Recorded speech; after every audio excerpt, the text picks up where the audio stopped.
사랑하는 여러분, 오늘은 루이스 캐럴의 이상한 나라 앨리스를 여러분과 함께 나누도록 할게요. 네, 여러분 이야기를 들었는데 나름대로 도대체 이게 뭘 말하는 건지 모르겠고 어떤 뭐 플롯도 없이 그냥 하고 싶은 얘기를 쭉 뭐 이것저것 해 놓은 것 같고, 그다음에 그렇다면 왜 독자들은 이 책을 그렇게 좋아했을까, 이런 이야기를 했는데 한번 같이 알아봐요. 먼저 화면 공유하면서 선생님이 그 작가하고 이상한 나라 앨리스 그림하고 해서 설명을 해 주도록 하겠습니다. 선생님은 이 책을 봤는데요. 이 이상한 나라 앨리스, 이게 이상한 게 너무 많지 않아요? 여러분 제목 한번 봐요. 그 원더랜드인데요. 이상한 나라예요. 지하죠, 지하. 토끼굴 속의 지하예요. 그래서 이게 원더랜드인데 지하기 때문에 지상 세계에서 이거 환상 판타지 세계거든요. 왜 지상 세계에서 아무 이게 통제를 받던 아이가 지하에 가면 아무 통제를 받지 않고 무엇이든지 다 해 보는 거죠. 그래서 이거는 이거 U자 구조죠. 지상에서 이렇게 꿈꾸면서 지하 세계로 갔다가 모험을 실컷 하고 다시 잠이 깨서 지상 세계라는 거를 알게 되는 그런 거거든요. 그래서 여러분 이 책을 보면 다 대비돼 있어요. 지상 세계와 지하 세계. 이 이 사람이 이 책 쓰고요. 6년 후에 거울나라 앨리스라는 후속작을 발표했거든요. 그럼 여러분 거울 한번 생각해 보세요. 거울은 좌우를 거꾸로 보여주잖아요. 내 앞면을 보여줌과 동시에 거꾸로 보여주죠. 그리고 내 뒤에 뭐가 있냐도 동시에 보여주잖아요. 그렇기 때문에 그런 거울 이미지처럼 지상 세계를 완전히 뒤집은 게 지하 세계라고 보면 돼요.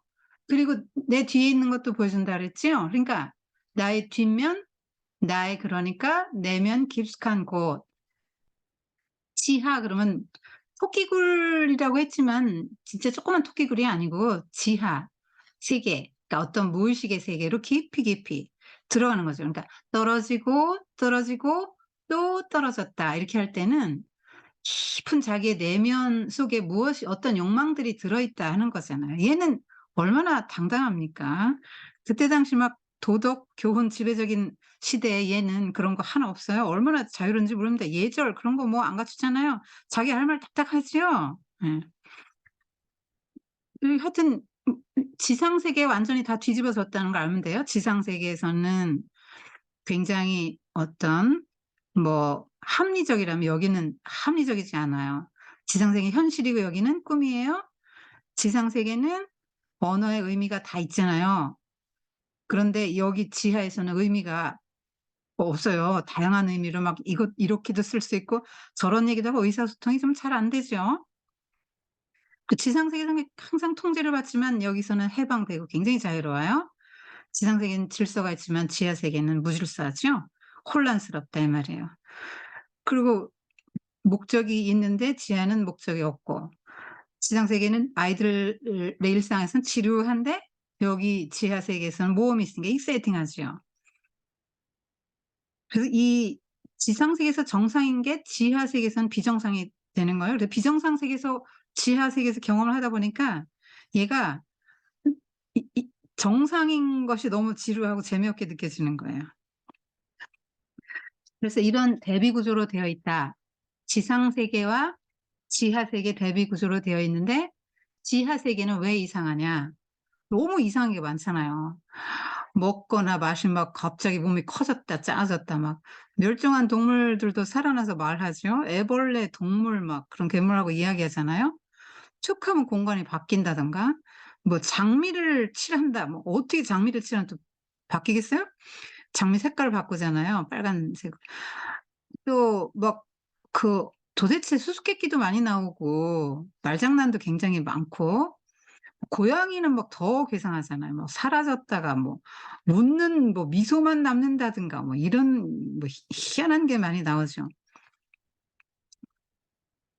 그리고 그런데다가 요 7살짜리 꼬마거든 앨리스가. 그런데 얘는 뭐 괴로워하거나 뭐 낙심하거나 좌절하거나 뭐 이런 거 없어요. 울기는 울어요. 울기는 울지만 얘는 저 혼자 다 알아서 해결해요.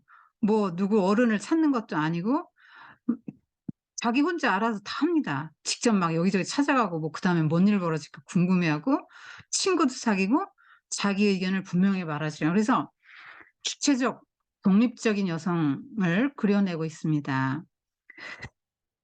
이 이따가 작가 얘기할 때 좀 해줄 텐데 작가를 반영한 거고요. 시대를 또 반영했어요. 그래서 이렇게 굉장히 불안한 것들이 인제 좀 나오죠. 막 여러분 한번 생각해 봐요. 키가 컸다가 작아졌다 막 컸다 작았다 막 이러고 막 별게 다 이런 게 저런 게 나타나고 말하고 이렇다면 여러분 얼마나 이게 불안한 것입니까? 아 인제 그런 것들을 반영한다 하는 거를 보세요. 그리고 이게 평가는요. 영국 고전 중 가장 사랑받는 소설 중 하나이며 아마도 가장 위대하고 가장 영향력 있고 확실히 세계에서 가장 유명한 빅토리아 시대의 영국설. 가장이 3번 들어갔죠. 예. 아 4 번이 들어갔네요. 뭐 가장을 4 번으로 해서 가디언즈가 이렇게 극찬을 해 놨습니다. 이 책은 그 아까 아이들이 좋아하는 거는 좀 이해가 가겠는데 '도대체 어른들은 왜 좋아했을까?' 우리 그렇게 질문했었죠. 자 이 이 책에는 별게 다 들어 있는 거예요. 이 사람 이게 원래 쓴 사람이 수학 교수예요. 그래서 뭐 여러 수학적인 퍼즐 막 이런 것도 많이 들어 있고요. 이 관련 여기서 뭐 철학자, 수학자, 물리학자, 심리학자, 뭐 진화 생물학자, 뭐 정신분석학자, 막 논리학자 이런 사람들이 인용할 게 너무 많은 거예요. 그래서 이 해석이 굉장히 다양하다. 그래서 이 책이 그렇게 좋은 작품이라는 거죠. 그리고 시대를 굉장히 앞서갔어요.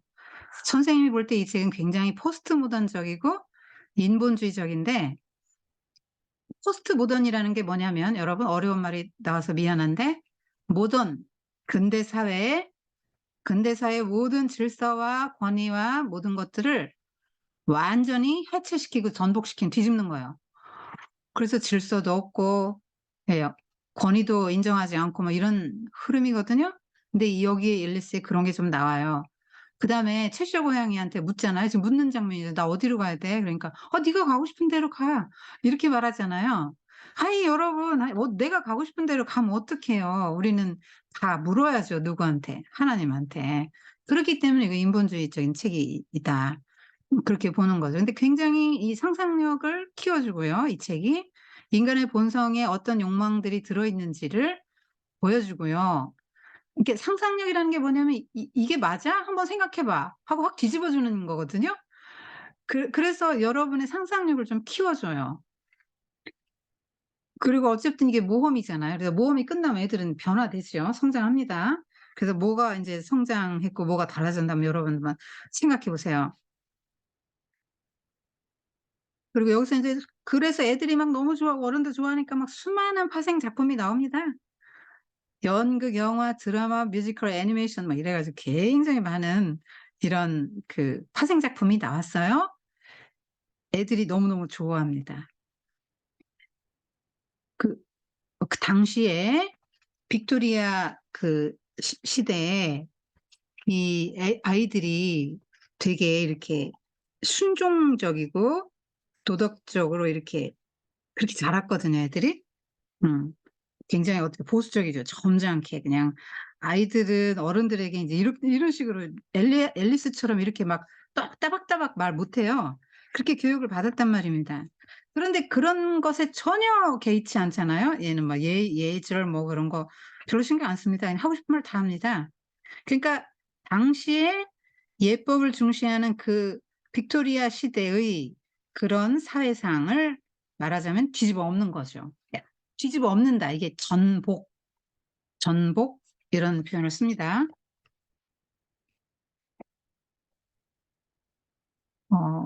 그러니까 뭐 어떻게 보면 좀 조롱한다거나 할까요? 어 자 이 사람이 그 작가예요. 루이스 캐럴인데 지금 뭐 하고 있지요? 카메라 렌즈 닦고 있죠? 네. 이 사람은 그 원래 이름은 찰스 루드위치 도지슨. 그러니까 그러니까 이 찰스 루트비치 도지슨 그러면 이것이 루트비 he. 루이스는 이거 영어식 표현, 루트비는 영어로는 루이스예요. 루이스. 근데 찰스는 또 캐롤의 또 다른 형태예요. 그래서 이 라틴어로 이런 식으로 하면 해서 조합해서 만든 게 그 루이스 캐럴인데, 이상한 나라 앨리스를 출판한 맥밀런 출판사에서 작가에게 4개 이름을 주면서 "이 좀 골라라." 했더니 작가가 이걸 골랐어요. 왜냐하면 작가는 자기 평생에 이상한 나라 앨리스의 작가라는 거를 밝히지 않았어요. 자기는 그렇게 알려지는 걸 싫어했어요.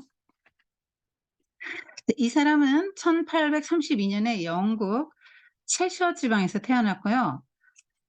그 엄격한 성직자 집안에서 태어났습니다. 11 남매 중에 셋째이고 남자 아들로서는 장남이에요.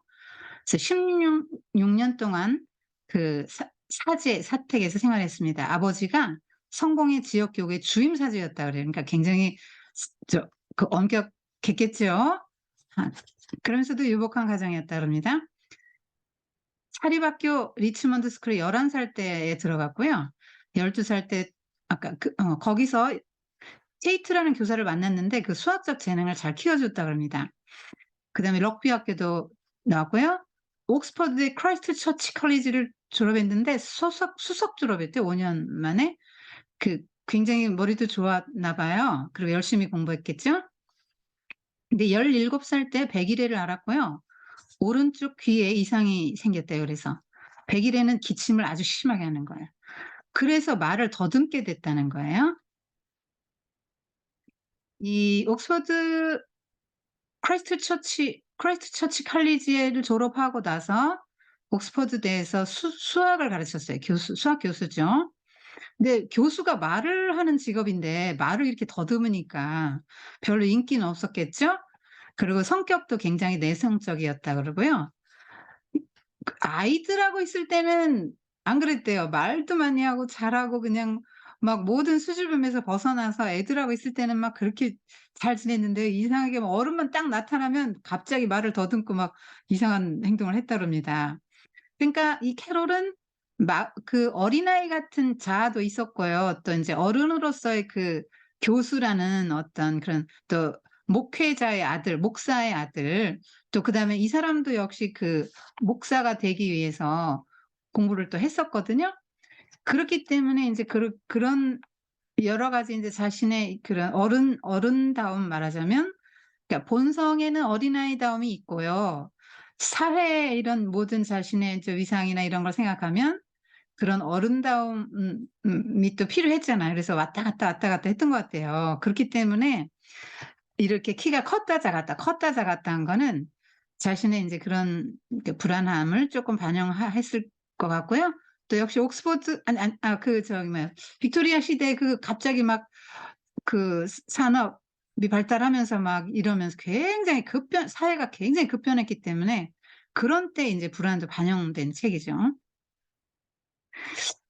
이 사람이 1855년 그 굉장히 놀라운 변화를 일으키는 사건이 벌어집니다. 뭐냐면 헨리 리들시라는 사람이 옥스퍼드 크라이스트 처치 컬리지, 이 옥스퍼드 대학에서 가장 규모가 큰 대학이랍니다. 여기 학장으로 부임해 와요. 근데 요 딸이 셋 이에요. 로리나, 앨리스, 에디트. 그래서 앨리스가 인제 둘째 딸로 보이는데요.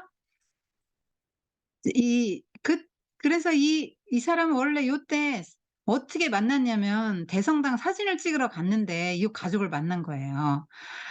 그리고 인제 요 3명이 너무 이쁘니까 얘네들 사진 찍으러 인제 학장 공관에 자주 갔단 말입니다. 그중에 인제 앨리스를 제일 이뻐했고요. 학장 공관에도 자주 가서 사진도 찍었고 이렇게 자주 만난 거예요. 또 뭐 보트 경기를 보러 기차 여행을 하다가 또 이 가족들 만나고, 또 2달 뒤 또 학창 공간에 사진 수업하는 중에 또 새 딸 만나고 이런 식으로. 그래서 그 요 새 딸하고 아주 친하게 지내고 사진을 찍으러 막 자주 가고 그랬더니 그 엄마가 아주 그 리들씨 부인이 막 너무 자주 오는 거 막 싫어했다 그럽니다. 그래서 인제 뭐 좀 눈치가 보이니까 잘 못 갔겠죠? 근데 인제 방학 동안에 가정교사에게 맡겨진 새 딸들을 다시 또 만났다. 그런 기록도 있습니다. 근데 1862 년에 이 사람이 템스강에서 새 딸들과 함께 피크닉을 가서 보트놀이를 하는데요. 그때 인제 10 살이에요. 앨리스가 6살 때 만났거든요. 이 도지슨이 24살 때. 그런데 10 살이니까 인제 만난 지 한 4-5년 된 때죠. 그런데 그 자리에서 아이들이 세미난 이야기를 해 달라고 막 쪼르니까 "그래." 하고는 즉석에서 해준 거죠. 그러니까 아까 은유가 한 말이 맞는 거예요. 그냥 막 해준 얘기 같아요. 맞아요. 그냥 해준 얘기예요. 이 얘기 저 얘기 막 애들 재밌게 해 주려고 애들을 행복하게 해 주려고 막 그냥 익사이팅한 얘기를 해준 거죠. 막 애가 키가 컸다 작았다 막 변화가 무쌍하면 애들이 되게 재밌어 하잖아요. 여러분 변신 로봇 애들이 좋아하는 이유가 변화 때문이거든요. 근데 변화가 없으면 재미가 없단 말이에요. 그래서 당시에 그 배 안에 있던 사람들이 모두 그 이야기 속에 등장인물이 됐다 그럽니다.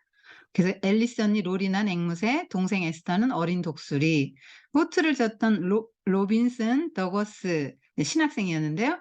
그 사람은 오리, 자신은 도도새. 왜냐하면 이름이 뭐냐 그러면 사람들한테 "네 저는 도지수입니다." 이러니까 도지수입니다 하니까 도도새.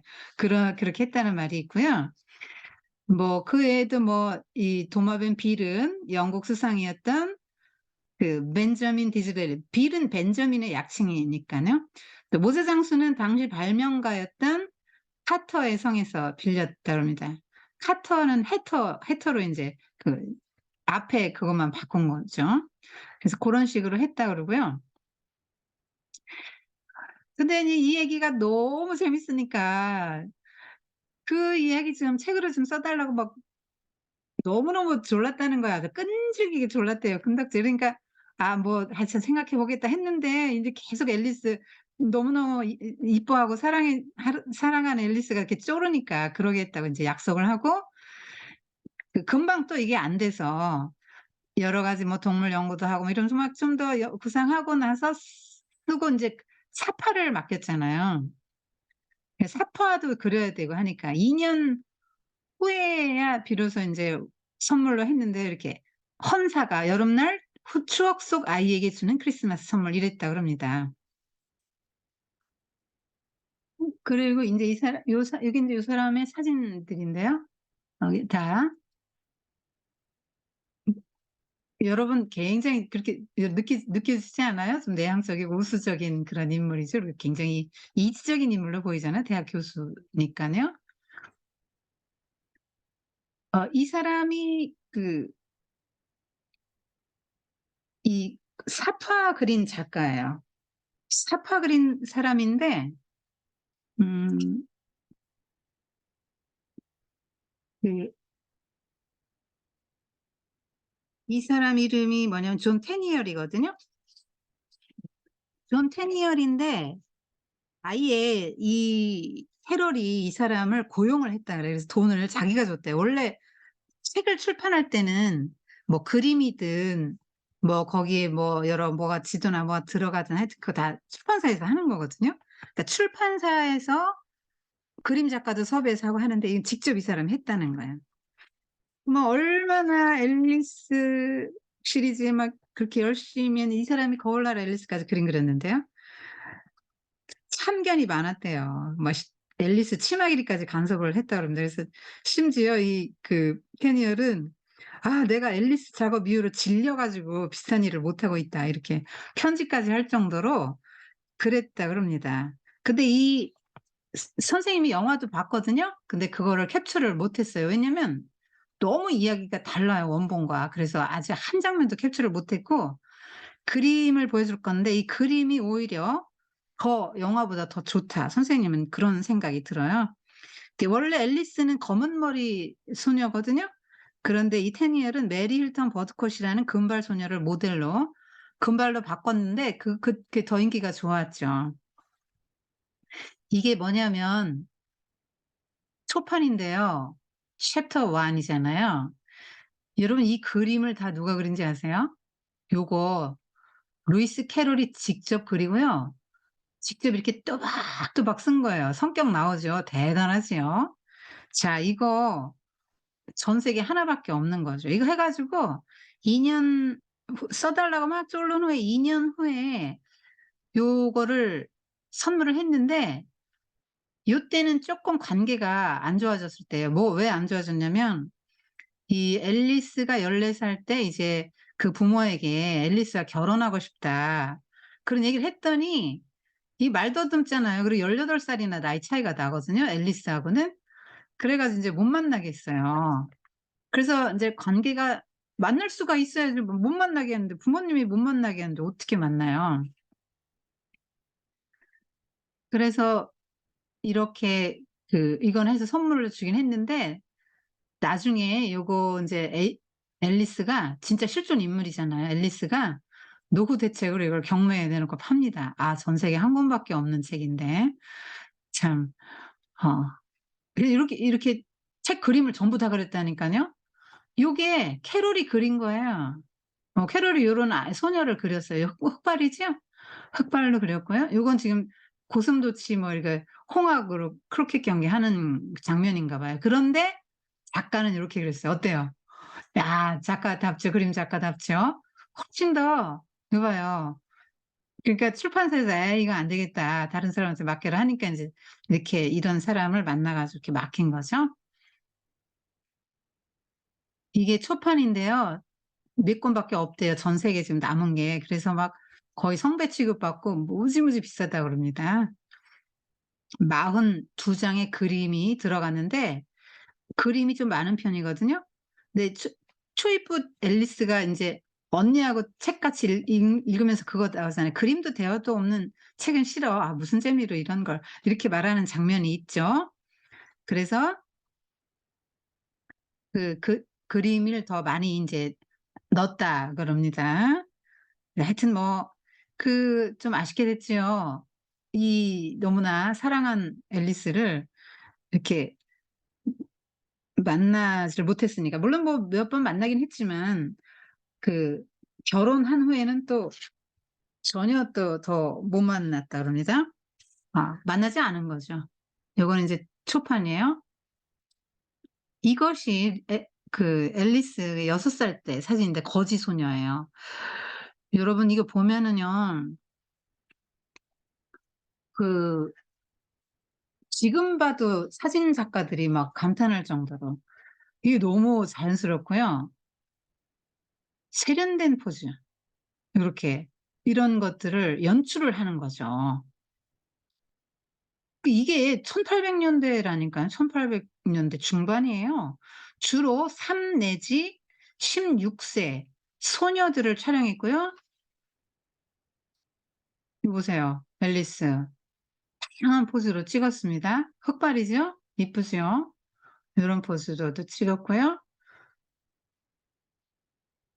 네. 요렇게 세 자매입니다. 예. 요가 앨리스. 이게 다 세 자매. 인제 딸은 아이고 얘가 앨리스입니다.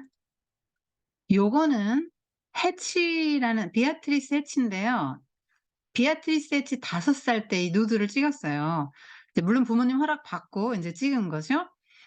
그래서 앤 리디아 폰드라는 작가에게 이제 채색을 맡겼다 그래요. 그때만 해도 컬러 사진이 없으니까 채색을 맡겨서 요렇게 나온 겁니다. 근데 이건 다 인제 예술 말하자면 사진 예술가라고 보는 거죠.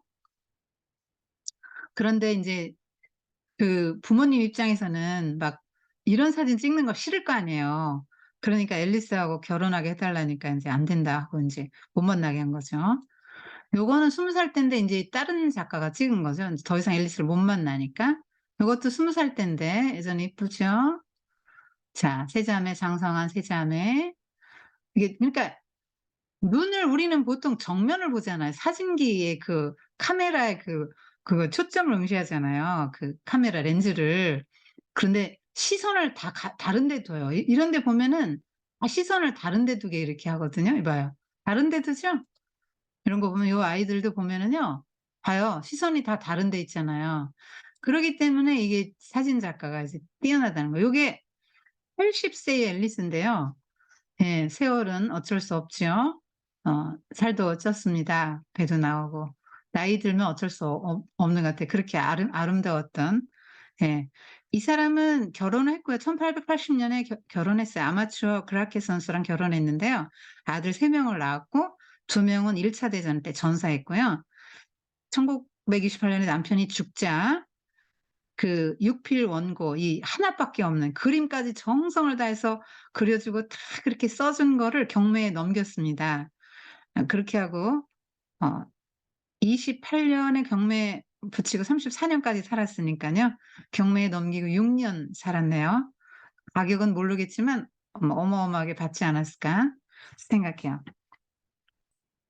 이 사람은 이제 66 세, 예 66 세에 죽었고요. 그 기 뭐 교회 묘지에 이렇게 묻혔다 그럽니다. 하여튼 뭐 앨리스를 너무너무 사랑했고 앨리스 리델이 결혼할 때 인제 편지를 마지막으로 보내면서 "당신 이후로 저에게는 꽤 많은 어린 친구들이 있었는데 아무도 당신과 같지는 않았다." 이렇게 인제 고백을 했다 그럽니다. 사진을 이렇게 잘 찍었기 때문에 막 연구실 안에 사진 인화하는 데도 해 놨고요.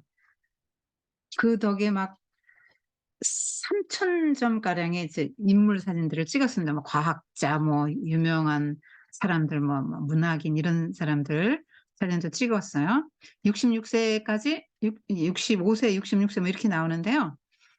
독신으로 살았고 평생에 어떤 스캔들은 한 번 없었다 그럽니다. 그러니까 여자애들만 사진을 찍고 막 이러니까 여자애들 좋아하니까 '소아 성애자 아닌가. 이상한 이렇게 그런 사람이 아니냐.' 이런 의심도 받았는데 목회자 가정에서 이렇게 엄격하게 자라났고 자신도 목회자 성직자의 길을 가려고 했던 사람이잖아요. 그랬기 때문에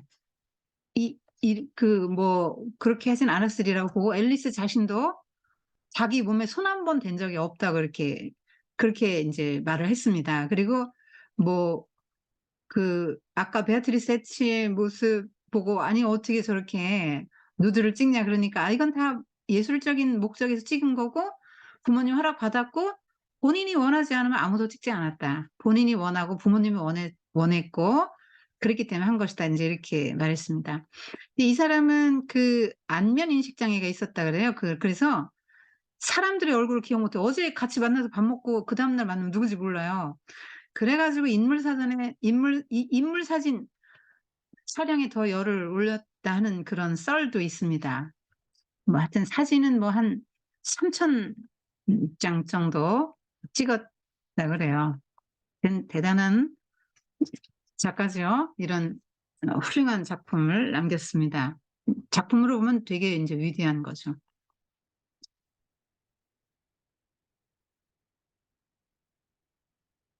그 이 이상한 나라 앨리스의 처음 그림인데요. 여러분 안 이상한 거 뭐 있어요? 뭐가 이상하죠? 토끼가 무슨 양복을 입고 조끼를 입었어. 또 때때로 안경도 써요. 회성시계 갖고 다니고요. 말을 해요. 바쁘다 바빠." 막 이러고 다닙니다. 여기 토끼는 앨리스를 이상한 나라로 이끄는 존재죠. 보통 토끼 하면은 서민을 상징해요. 그래서 우리나라 토끼전 같은 것도 용왕한테 간을 막 뺏길 뻔하잖아요. 용왕은 절대 군주, 왕을 의미하죠. 신하들은 인제 그 거기 저기 용왕 자라도 나오고 막 이러잖아요. 그런 사람은 이제 탐관오리들 말해. 다 용왕 밑에서 있는 신하들은 다 용왕에게 충성해도 그거는 말하자면 서민 입장에서는 다 나쁜 사람들이죠. 그래서 인제 그 착취자, 지배계급이 착취를 해도 서민이 기지를 발휘해서 살아남았다. 뭐 그런 얘기가 토끼전이에요. 근데 토끼는 서민을 상징하죠. 이 토끼는 바쁘다, 바빠, 바쁘다, 바빠 이러잖아요. 산업, 사회, 그러니까 산업화 시대에 산업혁명으로 너무 바빠진 그런 현대인의 삶. 그러니까 시간에 얽매이잖아. 막 출근해야 되고, 막 몇 시간, 뭐 일하는 거에 딱 시간을 재갖고 막 임금 받고, 그러니까 시간에 지배를 당하는 그런 것들을 지금 말해주는 것 같아요. 우리 그 사자 마녀 옷장에서 옷장을 통해서 판타지 세계로 들어가잖아요. 여기는 토끼굴을 통해서 들어가요. 그래서 판타지 세계에서는 현실 세계에서 자신의 욕망이 충족되지 못했을 경우에 아이들이 판타지 세계, 상상을 하면서 그거를 해소한다 이 말이에요. 현실에서는 이룰 수 없으니까 해소를 하는 거죠.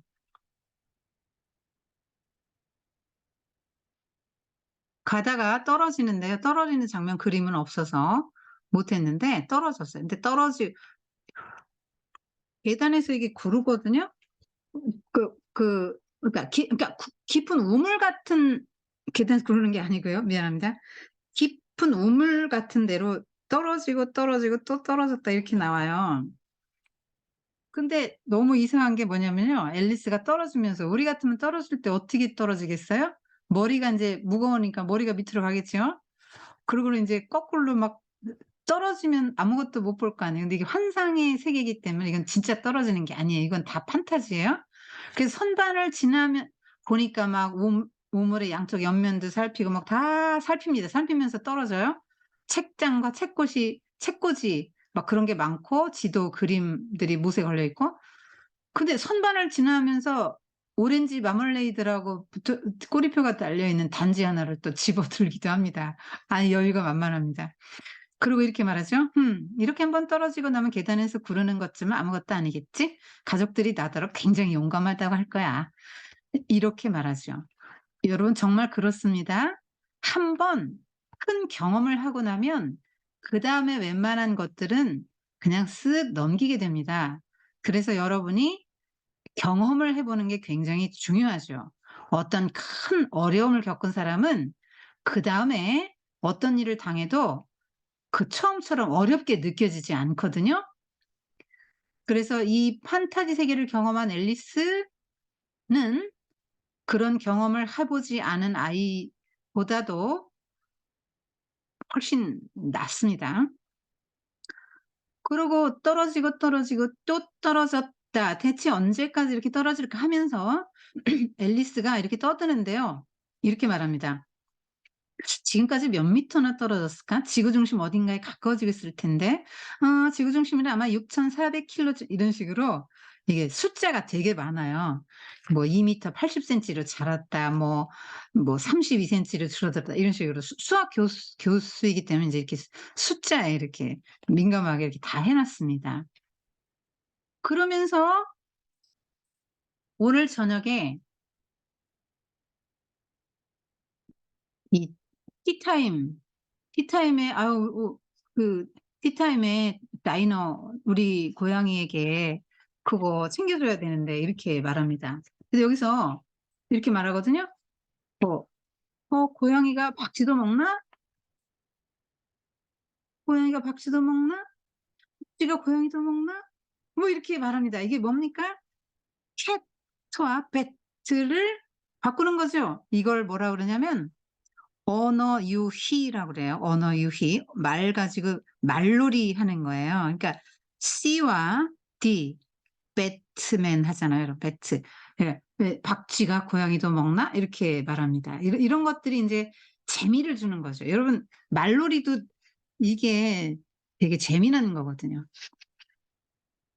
그래서 이제 토끼를 따라잡아서 갔는데 뭐 이런 홀에 도착한 거예요. 홀에 갔는데 막 이게 다 문이 닫혀 있고요. 이 문 하나에 맞는 열쇠, 그, 이 탁자 위에 황금 열쇠가 하나 있는데, 이 맞는 게 없어요. 그래서 문을 막 커튼 뒤로 열어보니까 38cm 되는 작은 문인데, 그 문에는 그 황금 열쇠가 딱 맞는 거예요. 그래서 문을 열어봤더니 세상에 너무너무 세상에서 가장 아름다운 정원이 보이는데, 머리도 못 들어가요. 너무 작아서. 그래서 '아유 뭐 이거 어떡해. 내 몸을 망원경처럼 집어넣을 수만 있다면 정말 좋겠다.' 그래서 비정상적인 일들이 하도 많이 일어나니까 이제 무슨 일이든지 일어날 수 있을 거라고 생각해요. 그러니까 여기 정상과 비정상이 막 뒤섞여 있죠. 꿈과 현실이 뒤섞이고 비정상과 정상이 막 뒤섞이잖아요. 경계가 허물어져요. 그래서 이걸 포스트 모던적이라고 선생님이 그런 거예요. 이게 포스트 모던의 특징이거든요. 경계가 허물어져요 다. 모든 질서가 인제 뒤집어지고 저항하고 인제 이런 것들이 포스트 모던적인 이렇게 개인을 굉장히 중시하고 주관을 또 중시해요. 이 그래서 또 그 사람을 망원경같이 집어넣는 법이 쓰여 있는 책이 있으면 좋겠다. 그러면서 탁자로 돌아가요. 그랬더니 병이 있으면서 drink me 이렇게 써 있단 말이에요. 그런데 얘가 이럽니다. "아 이거 안 돼. 독극물이라고 써 있나 봐야 돼." 이렇게 하면서 똑똑하죠? 예. 그래서 독극물이라는 표시가 없었기 때문에 맛을 봅니다. '아주 맛있었다.' 그래서 뭐 실제로 뭐뭐뭐뭐뭐 들어갔다 이렇게 책에 나오죠. 뭐뭐뭐뭐 맛이 났다. 그런데 정말로 키가 25 센티미터로 줄어드는 거예요. 역시 수학자답게 정확하게 수치를 제시하고 있습니다. 여러분 이렇게 수치를 제시하면요. 진짜같이 믿어지잖아요. 그리고 대충 인제 그림이 그려지죠. 25 센티면 요 정도로 줄어들었겠구나. 그래서 상상의 세계 속에서는요. 컸다 작았다 컸다 작았다 이게 가능해지는 건데요. 이것은 무엇을 말하냐면요. 컸다 작았다 컸다 작았다 이러죠. 그는 여러분 마음하고 똑같죠. 여러분 이 무의식의 세계를 그린 거잖아요. 여러분 마음속에 뭐가 들어 있어요? 빨리 커서 어른 되고 싶죠? 그러면서도 어린아이처럼 사랑받고 보호받는 게 너무 좋죠? 그러니까 안 크고 싶은 마음도 있죠. 예. 그런 양가 감정 그걸 양가 감정이라고 하죠. 이것도 좋고 저것도 좋고 뭐 이런 걸 양가 감정이라 그래요. 이건 그러니까 어 이 마음도 있고 저 마음도 있는 걸 말하죠. 예. 근데 이게 인제 어린아이들의 생각이라는 거죠, 이런 게. 그래서 인제 불안하죠. 여러분 사춘기 징후 몸에 나타나면 여러분 불안하지 않아요?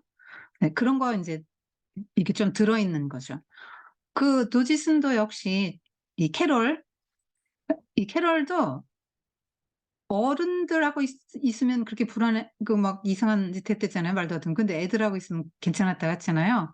그러니까 그런 어떤 뭐 그 그런 데서 오는 어떤 불안한 심리가 인제 여기 반영된 거죠. 아까도 말했지만 빅토리아 시대의 그런 것도 반영이 된 거고요. 산업혁명으로 인해 너무나 막 급격하게 막 막 그 변화가 심하니까 사람들이 불안하지 않겠어요? 내일은 뭐가 어떻게 될지 인제 모르잖아요. 사람들은 안정된 걸 좋아해요. 변화가 안 되는 걸 좋아해요. 음. 대체적으로 인제 그렇습니다. 그래서 이제 25 센티 됐네. 너무 잘 됐어. 이제 에 그 거기 인제 갈 수 있겠다. 그러는데 미끄러워서 탁자에 못 올라가는 거죠. 근데 여기에서 요 장면에서 여기 탁자에 인제 이걸 집을 수가 없어 가지고 다시 또 이제 케이크를 먹어요. 거기 그 먹으라고 써 있습니다. "나를 먹어요." "Eat me." 이렇게 있습니다. 그래서 인제 그걸 먹습니다. "그래 먹어 주지 뭐." 어. 키가 커지면 열쇠를 집을 수 있고 더 작아지면 문 밑으로 기어 나가면 돼. 뭐 이렇게 아주 굉장히 얘가 뭐 아무것도 걱정을 하지 않습니다. 왜냐하면 이게 판타지이기 때문에 진짜라면 걱정되겠죠. 상상 속이니까 아무것도 걱정이 안 되는 거야. 그리고 여기 보면 또 이런 장면이 나오거든요. 그러니까 자꾸 탁자 위로 올라가려 했는데 너무 작아서 못 올라가니까 막 지쳐서 눈물이 나서 울음을 터뜨리니까 이제 앨리스가 이렇게 말합니다. "자 그렇게 울어봤자 아무 소용없어. 충고하겠는데 당장 이곳을 떠나." 이렇게 하면서 이렇게 두 사람인 척하는 걸 좋아한다 이렇게 하는데 자기 자신에게 충고하거든요. 여러분 이게 뭐냐면 자기를 또 다른 자기로 보는 거죠. 자기를 둘러보는 거죠. 자기를 객관화해서 보고 충고하고 그렇게 말할 수 있게 됐다는 건 좀 성장했다는 얘기잖아요. 여러분도 그런 적 있어요? "야, 너 그런 생각하면 안 돼. 무슨 생각이야?" 뭐 이런 거 한 적 있어요? 예. 그런 식으로 또 다른 나를 이제 상정할 수 있는 나이가 인제 됐다는 얘기죠. 그래서 막 이런 경험을 하다 보니까 평범한 건 너무 싫어졌어요. 그 비정상적인 일에 익숙해져 가지고 정상적인 그 지상 세계의 생활, 현실의 생활이 뭐 너무너무 재미없고 따분하게 느껴지는 거예요. 그런데 이번에 케이크를 먹고 열쇠를 집었잖아요. 근데 이게 이렇게 커지는 거예요. 쑥 커지는 거예요. 그래서 막 망원경처럼 몸이 막 쭉 세상에서 가장 큰 망원경처럼 펼쳐지는 거예요. 그래서 "잘 가라 봐라." 이렇게 또 인사합니다. 너무 재밌죠. 지금 이런 상황에서 이런 얘기 나오겠습니까? 판타지니까 이게 가능한 거죠. 그러면서 발한테 편지 보내요. 발이 너무 멀리 있다 이거예요. 그래서 자기 우체부를 시켜서 "배달해야 되겠다." 그러면서 이렇게 편지 보냅니다. "앨리스의 오른발 귀야." 이런 식으로 편지를 보냅니다. 그래서 2 미터 80 센티가 넘었다 이렇게 나오죠. 역시 숫자가 나옵니다. 그래서 커지니까 밖으로 못 나가잖아요. 또다시 인제 못 나가게끔 하고 이제 눈물이 나요. 울음을 터뜨려요. 그러니까 또 자기에게 이제 이렇게 말합니다. "창피한 줄 알아야 돼. 너같이 큰 애가 징징대다니. 경고하는데 당장 뚝 그쳐." 이러잖아요. 여러분, 우는 건 어린아이 반응이에요. 여러분 무슨 문제 생기면 울기부터 합니까? "나 어리다." 그렇게 말하는 거예요? 어리면 웁니다. 그러나 "당장 뚝 그쳐." 이러잖아요. 스스로 눈물을 절제할 수도 있고 어떤 상황에서 울지 않을 수도 있다는 건 컸다는 얘기잖아요. 지금 얘는 앨리스에게 성장 동화잖아요. 성장하는 거예요. 정체성의 문제, 성장의 문제를 다루고 있어요. 앨리스가 계속 울어서 2 미터 80이 넘는 아이가 계속 우니까 눈물을 몇 양동이나 쏟아내서 주변에는 9 센티미터 깊이의 웅덩이가 생겨나서 홀 한가운데로 물이 흘러갔다 이렇게 나옵니다. 그러면서 흰 토끼가 나타나서 부채를 여기 보면은 여기에 그 부채에 여기 부채 있잖아요. 부채를 떨어뜨리고 가요. 그래서 너무 더워서 부채질을 하다가 보니까 또 자기가 줄어들죠. 그래서 내가 내 이렇게 그러면 나 완전히 내 존재가 소멸되면 안 돼." 그럽니다. 그리고 인제 부채를 얼른 집어 던지죠. 그런데 얘가 그러면서 "도대체 나는 누구지?" 이렇게 말합니다. 이럴 수가. 오늘은 정말 별난 일만 생기네. 어제만 해도 보통 때나 다름없었는데 내가 정말 변했다면 다음에 해야 할 질문은 '지금의 나는 누구인 거지? 이건 대단한 수수께끼다.' 이렇게 나옵니다. '지금의 난 누구인 거지? 나는 누구지?' 이 정체성의 문제가 계속 대두되고 있어요. 여러분, 정체성은 계속 바뀌잖아요. 그러니까 키가 컸어요. 그러면 여전히 '나는 난가?' 여전히 앨리스는 앨리스죠. 고민할 거 없습니다. 변화되는 정체성, 뭐 예를 들면 내가 어느 학교 다니다가 거기 졸업하고 다른 학교 갔다 나는 어느 학교 학생입니다. 이런 건 변할 수 있죠. 근데 본질적인 자신의 정체성은 변하지 않죠. 여러분은 여러분이에요. 그렇다고 해서 몸이 변한다고 해서 여러분 정체성이 바뀝니까? 외적인 것으로 여러분의 정체성을 규정하려고 하면 안 된다 그랬죠, 여러분. 선생님이. 여러분의 진짜 정체성은 하나님과의 관계 속에서 형성돼야 되고 '나는 누구인가? 하나님과의 관계 속에서 내가 어떤 사명을 받았는가.'를 토대로 형성돼야 되는 것이죠. 나는 누구 엄마의 아빠의 딸, 뭐 난 어디 학교 학생, 나는 어느 회사 직원 이런 것들은 계속 변하는 거잖아요. 그건 외적인 거란 말이에요. 그건 여러분이 어떤 사람인지를 다 말해 주지 못해요. 진정한 정체성이 아니에요. 그런데 인제 여러분 나이 때는 굉장히 '나는 누구지?' 고민한다 이 말이에요, 정체성의 문제를.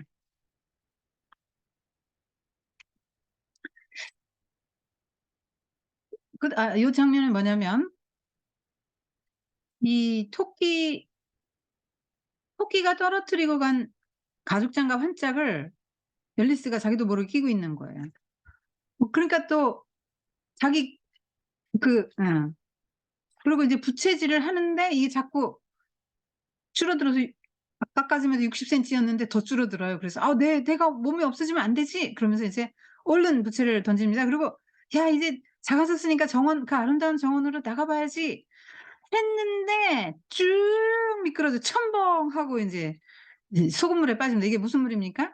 아까 280 미터 넘 280 센티 넘었을 때 이 흘린 눈물. 그래서 이게 '바다에 빠진 줄 알았다.' 이렇게 말할 정도로 이렇게 되는 거죠. 여러분 얘가 이제 '아 그렇게 많이 울지 말걸. 내 그 벌 받아서 이제 내 눈물에 빠져 죽게 되는구나.' 뭐 이렇게 생각합니다. 그런데 여러분 이 장면에 선생님이 굉장히 중요한 거를 하나 생각했는데요. 여러분 앨리스가 2 미터 80일 때는 요 물이 아무것도 아니죠.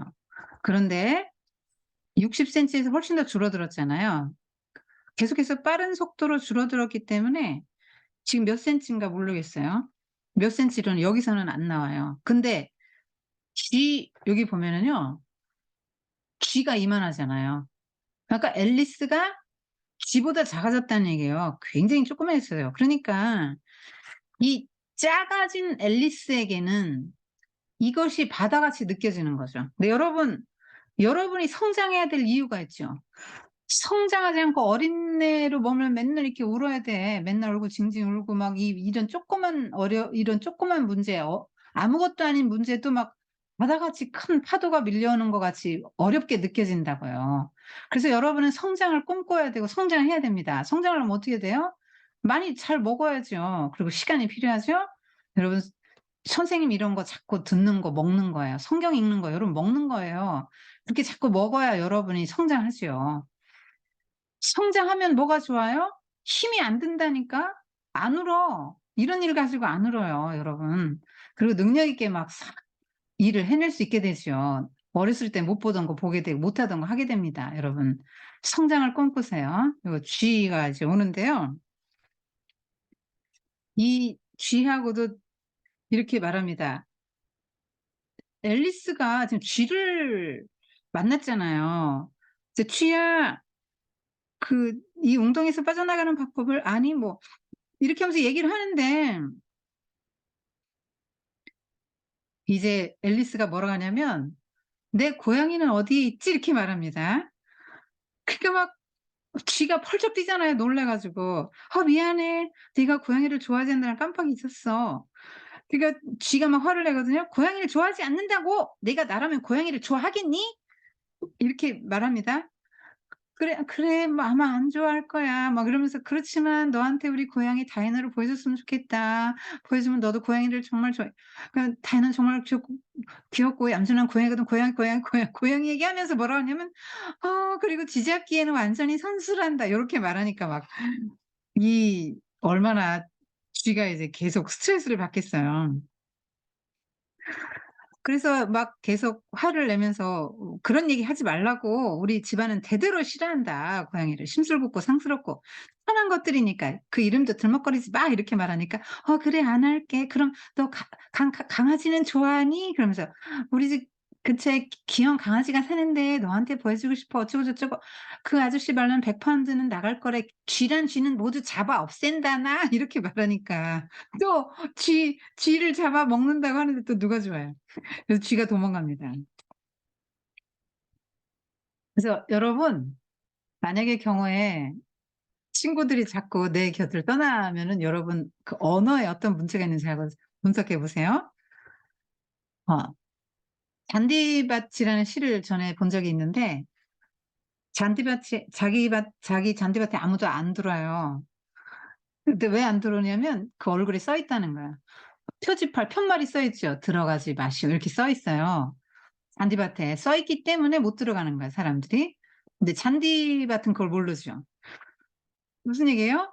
사람 얼굴에 어 그 사람이 좀 따뜻하지 않은 사람이라는 이미지를 주니까 사람들이 안 친하게 지낸다는 얘기를 잔디밭으로 표현한 거죠.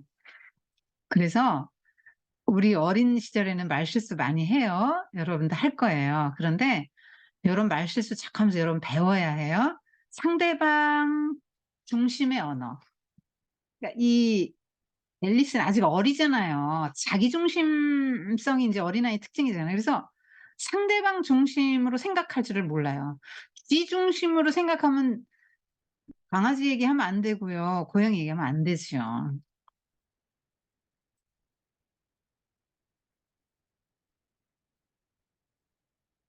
어, 여기, 선생님이 여기서 한 가지 얘기 또 안 했는데, 요렇게 작은 문제에 함몰돼 가지고 이렇게 정신을 못 차리는 삶을 살면 안 됩니다. 여러분이 훌쩍 커서, 영적으로 커서 이 문제를 작게 봐야 되는데, 성경을 보면 이런 말이 나오거든요.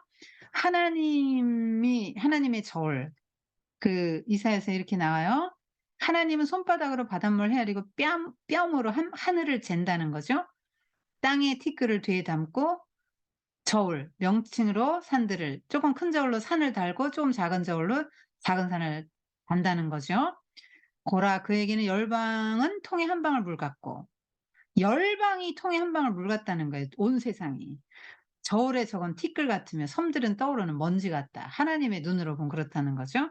그래서 우리가 하나님을 믿는 사람이잖아요. 그래서 여러분 문제 앞에 함몰되지 마세요.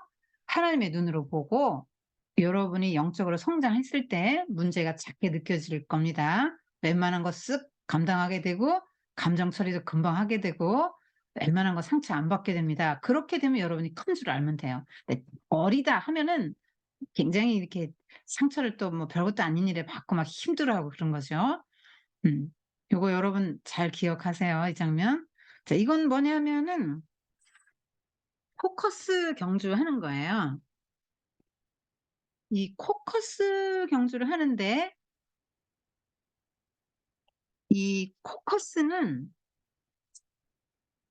영국 의회를 말하는 그 단어예요. 그래서 코커스 경주를 하는데 이게 달리기를 하잖아요.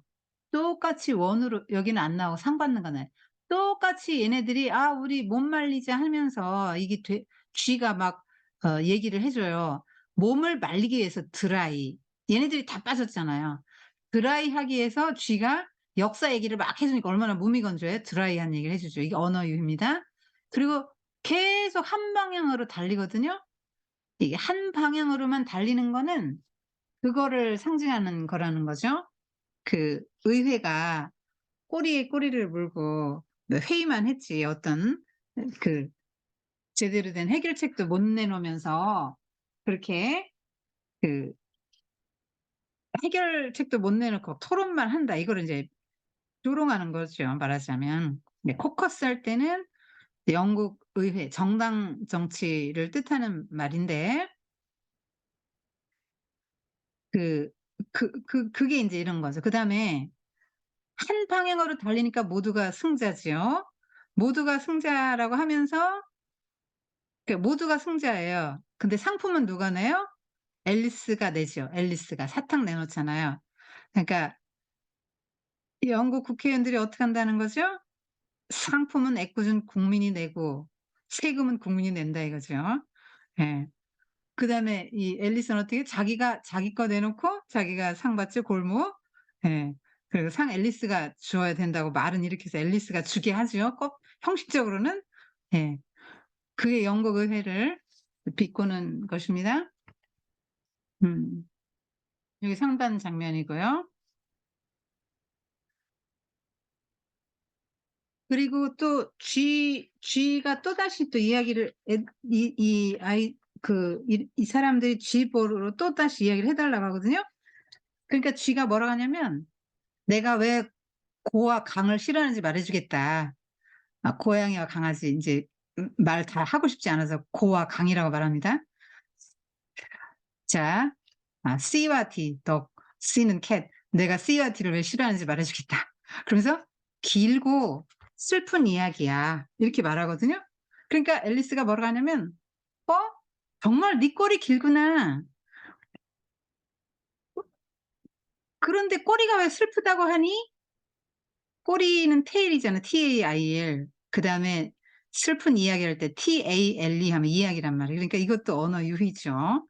이거 우리 참 이해하기 어렵죠? 잘 모르니까. 그래서 이제 앨리스가 얘기를 잘 안 듣는 것 같더니 쥐가 막 야단칩니다. "너 안 듣고 있지?" 그러니까 "미안해. 뭐 너 다시 한번 꼬부라졌지?" 막 이러니까 "나 안 그랬어." not 이렇게 말하잖아요. 그러니까 "어? 매듭이라니? 매듭은 KNOT, not 이건 NOT잖아요. 그래서 말을 비슷한 발음이 비슷하니까 앨리스가 쥐의 말을 못 알아듣죠? 이건 뭘 말하냐면요. 여러분 아까 지하 세계는 완전히 뒤집혔다 그랬잖아요. 그러니까 지상 세계에서는 자, 우리는 이걸 매듭이라고 하자. 뭐 우리는 이걸 나무라고 하자. 뭐 이런 거 다 정해 놨잖아요. 그래서 의미가 분명히 있어요. 어느 단어는 반드시 의미가 있단 말이에요. 그런데 이 지하 세계에서는 그런 의미가 다 해치되는 겁니다. 아까 다 해치된다 그랬죠. 그러니까 말이 안 통해요. 의사소통이 전혀 안 됩니다. 여기서 의사소통 안 되는 거는 티타임 거기에서도 그렇잖아요. 말이 안 통하죠. 여기 굉장히 말이 안 통하는 장면이 나옵니다. 그런데다가 또 여기서 앨리스가 쥐가 이제 막 기분 나빠서 가버렸거든요. 나를 모욕한다고 갔습니다. 그러니까 또 고양이 얘기를 하거든요. 그런데 이런 식으로 말하죠. 다이너 얘기를 막 하니까 다이너가 있으면 당장에서 쥐를 잡아왔을 텐데. 그럼 막 다이너 얘기를 하니까 실례지만 다이너가 누군지 물어봐도 되니? 하고 앵무새가 물으니까 우리 고양이야. 너도 우리 고양이가 새를 잡는 걸 보면 좋을 텐데. 글쎄 새가 눈에 띄기만 하면 붙잡아서 꿀꺽 삼킨단다. 또 이런 이야기를 하지요. 조금 전에 교육을 못 받았어요. 교훈을 못 얻었어요. 이런 식으로 하니까 새들이 다 도망가죠. 자, 다이너 얘기하지 말걸 이렇게 후회합니다. 이런 상대방 중심으로 항상 이야기하고 생각하고 하는 거 훈련해 보세요. 자, 이제 흰토끼가 발소리가 들리는데 또 이번에 공작부인 가여운 내 발, 내 털과 내 수염, 공작부인이 날 처형시키고 말 거야 이러면서 내가 그걸 어디다 떨어뜨렸지 이러고 막 찾습니다. 그러면서 앨리스를 보더니 메리앤 여기서 뭐 하고 있는 거니? 당장 집으로 뛰어가서 장갑하고 부채 가져와 어서 당장 이렇게 말합니다. 앨리스가 어리잖아요. 지금의 어린 모습이잖아요. 그러니까 무시합니다. 이게 우리 인간의 본성을 말해주는 거죠? 앨리스가 어리니까 자기보다 여러분 자기보다 못났다고 느껴지거나 어리다고 생각하는 사람 여러분 무시하죠. 근데 여러분보다 훨씬 강하고 힘세고 뭐가 능력 있는 사람 앞에서는 굉장히 여러분 기죽죠. 이 토끼 봐요. 나중에 그 여왕 앞에서는 꼼짝 못 하잖아요. 공작 부인 여왕 앞에서 꼼짝 못 하죠, 토끼가. 하트 퀸 앞에서. 이 그래서 '내가 뭐 자기 하냐는 줄 아나 보지?' 뭐 이러고 갑니다. 가는데 가서 보니까 "나를 마셔요."라는 꼬리표는 없는데 뭔가 있어요, 거울 옆에. 그래서 그냥 마십니다. 뭐 먹거나 마실 때마다 재밌는 일이 생기니까 먹어 봐야 되겠다. 여러분 성장 이런 건 음식과 관련 있죠. 그래서 음식이 계속 나오는 겁니다. 다른 방식이 아니라 다른 방식도 나오죠. 부채질도 나왔잖아요. 근데 먹거나 마시거나 하면은 컸다 작았다 컸다 작았다 이렇게 합니다. 그런데 병 안에 든 액체를 반도 마시기 전에 이렇게 커 버립니다. 이제 이게 꼭 막혀서 나 어떻게 하면 좋아? 어떻게 하면 좋지? 동화책 속에서 일어난 일은 절대로 현실에서는 일어날 수 없다고 생각했는데 내가 지금 현실에서 일어났잖아. 자 보세요. 현실과 그 어 꿈을 막 뒤섞여 놨죠. 이게 현실이라고 말하잖아요. 그래서 '그렇다면 영영 지금보다 더 늙진 않겠지?' 늙는 여자가 안 되는 건 괜찮을 것 같긴 한데 그런데 그렇게 되면 안 늙으면 계속 맨날 공부해야 되잖아. 그건 정말 싫다. 이게 뭐예요? 아까 말한 거 양가 감정. 성장에 관해서 이런 양가 감정을 갖고 있는 거죠. 여기 보니까 토끼가 막 찾으러 문을 열려고 하는데 요때 앨리스가 손을 펴서 확 저었는데 유리 깨지는 소리가 들려요. 토끼가 인제 오이 재배통으로 떨어진 겁니다. 그러니까 토끼가 또 막 "팻, 팻 어디 있나?" 하고 인제 부르죠. 타인을 불러요. 근데 막 화를 냅니다. 빨리빨리 오라고. "저게 뭐냐?" "네 팔입니다 주인님." "팔이라니 바보야. 저렇게 큰 팔이 어딨어." 자 이런 식으로 하인을 굉장히 막 다루죠. 이 토끼가 이렇게 하인들을 함부로 다루는 캐릭터입니다. 자기도 소시민 아니에요? 아까 말했죠. 소시민 캐릭터라고, 산업사회 소시민 캐릭터인데 이렇게 하인들 조그만 앨리스 앞에서는 이렇게 거만하게 굴어요. 이제 커진 앨리스 앞에서는 또 순한 양같이 됩니다.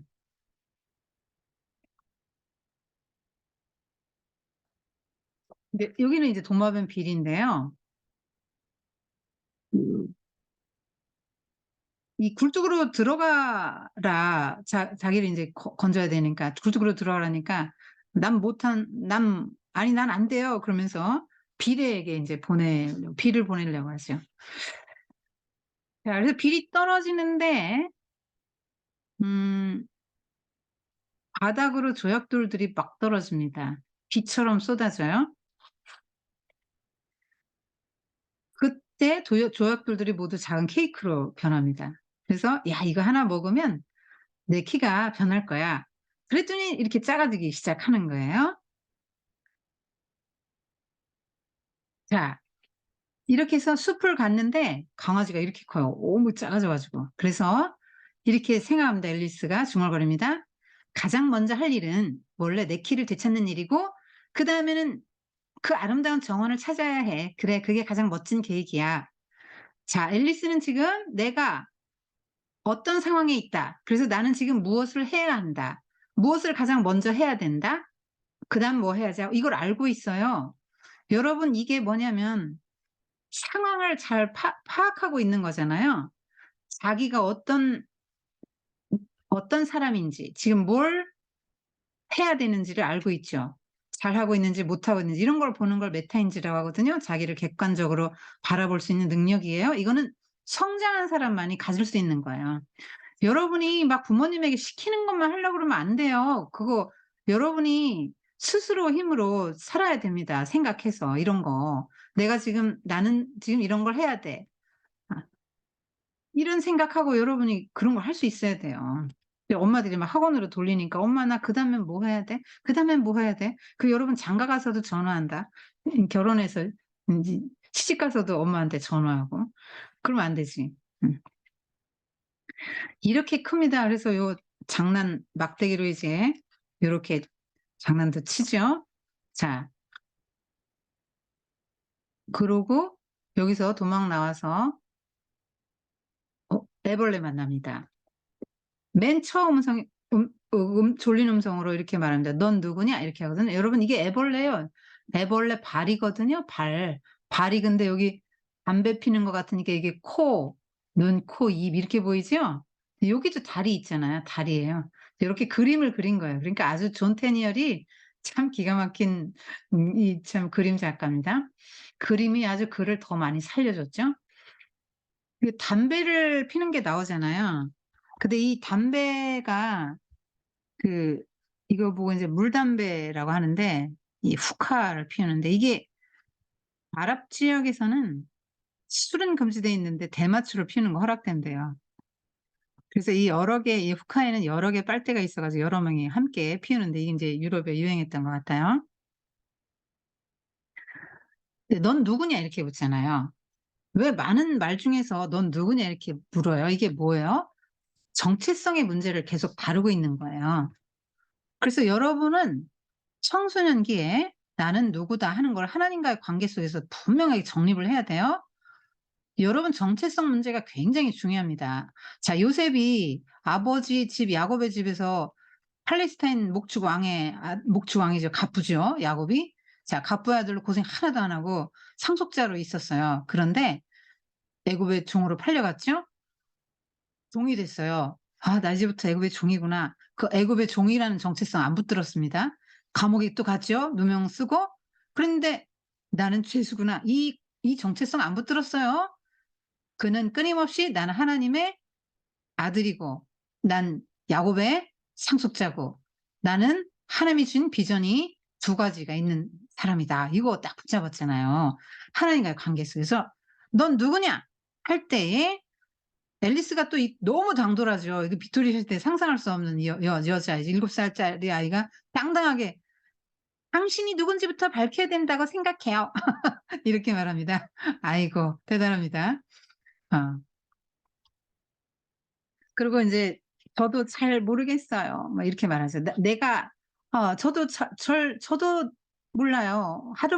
하루 사이에 막 하도 여러 번 키가 바뀌어서 아주 헷갈리거든요.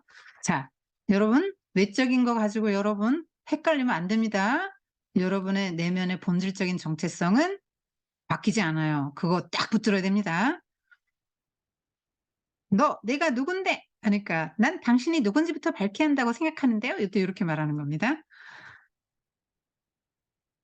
그런데 이렇게 키가 크면서 기억을 못 해요. 그러면서 부지런한 꼬마버리를 외우려고 했는데 전혀 다른 시가 돼 버렸어요. 이렇게 말하지. 그래서 "그래? 윌리엄 신부님. 신부님은 늙으셨고를 외워봐." 이렇게 말하죠. 이게 이 그림들이 쭉 몇 개 나오는데 이건 뭐냐면 패러디라고 그래요. 그러니까 패러디는 뭐냐면 굉장히 유명한 어떤 그런 책 아주 굉장히 잘 알려진 어떤 그런 것을 다시 자기가 거기서 어떤 걸 새로운 의미를 부여하고 막 바꾸는 거예요. 뒤집기도 하고 막 이렇게 하거든요.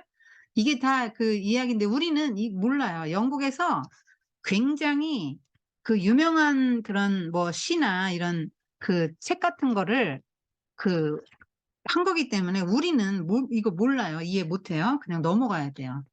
근데 이것도 영국 아이라면 이 내용을 다 알기 때문에 이걸 패러디하는 게 너무 재미나는 거죠. 우리는 모르니까 넘어갑시다. 이런 거 일단 봐도 재밌지 않아요? 뭐 뱀이 막 머리 뭐 이렇게 있는 것도 재미있죠. 자, 또 이제 뱀하고 얘기하는 여기에서 그 애벌레하고 얘기하는 중에 "너 키가 얼마 정도면 좋겠니?" 이렇게 "얼마 정도면 좋겠니?" 근데 뭐 몇 센치는 중요하지 않은데 자주 변하는 걸 좋아할 사람은 아무도 없겠죠.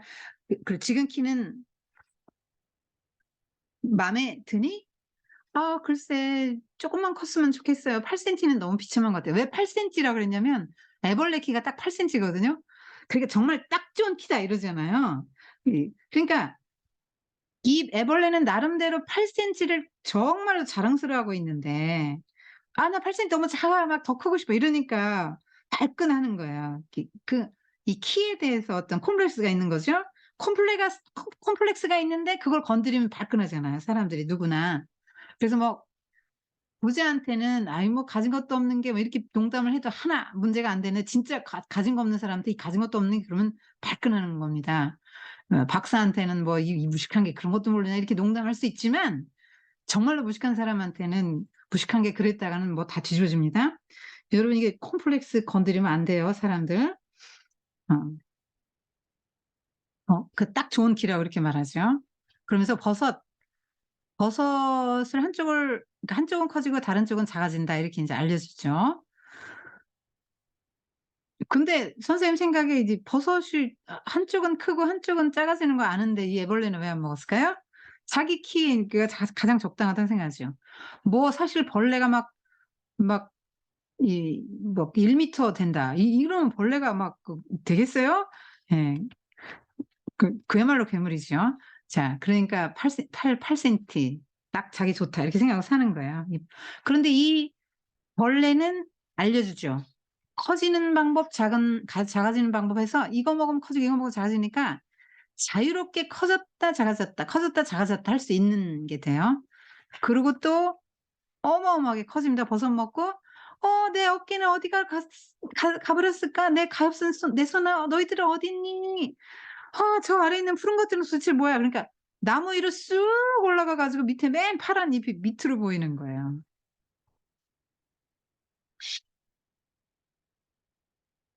그리고 비둘기 만나는 거 패스하고요. 자, 그리고 자기 키로 버섯을 먹고 오게 하고 딱 보니까 어떤 집이 있어요.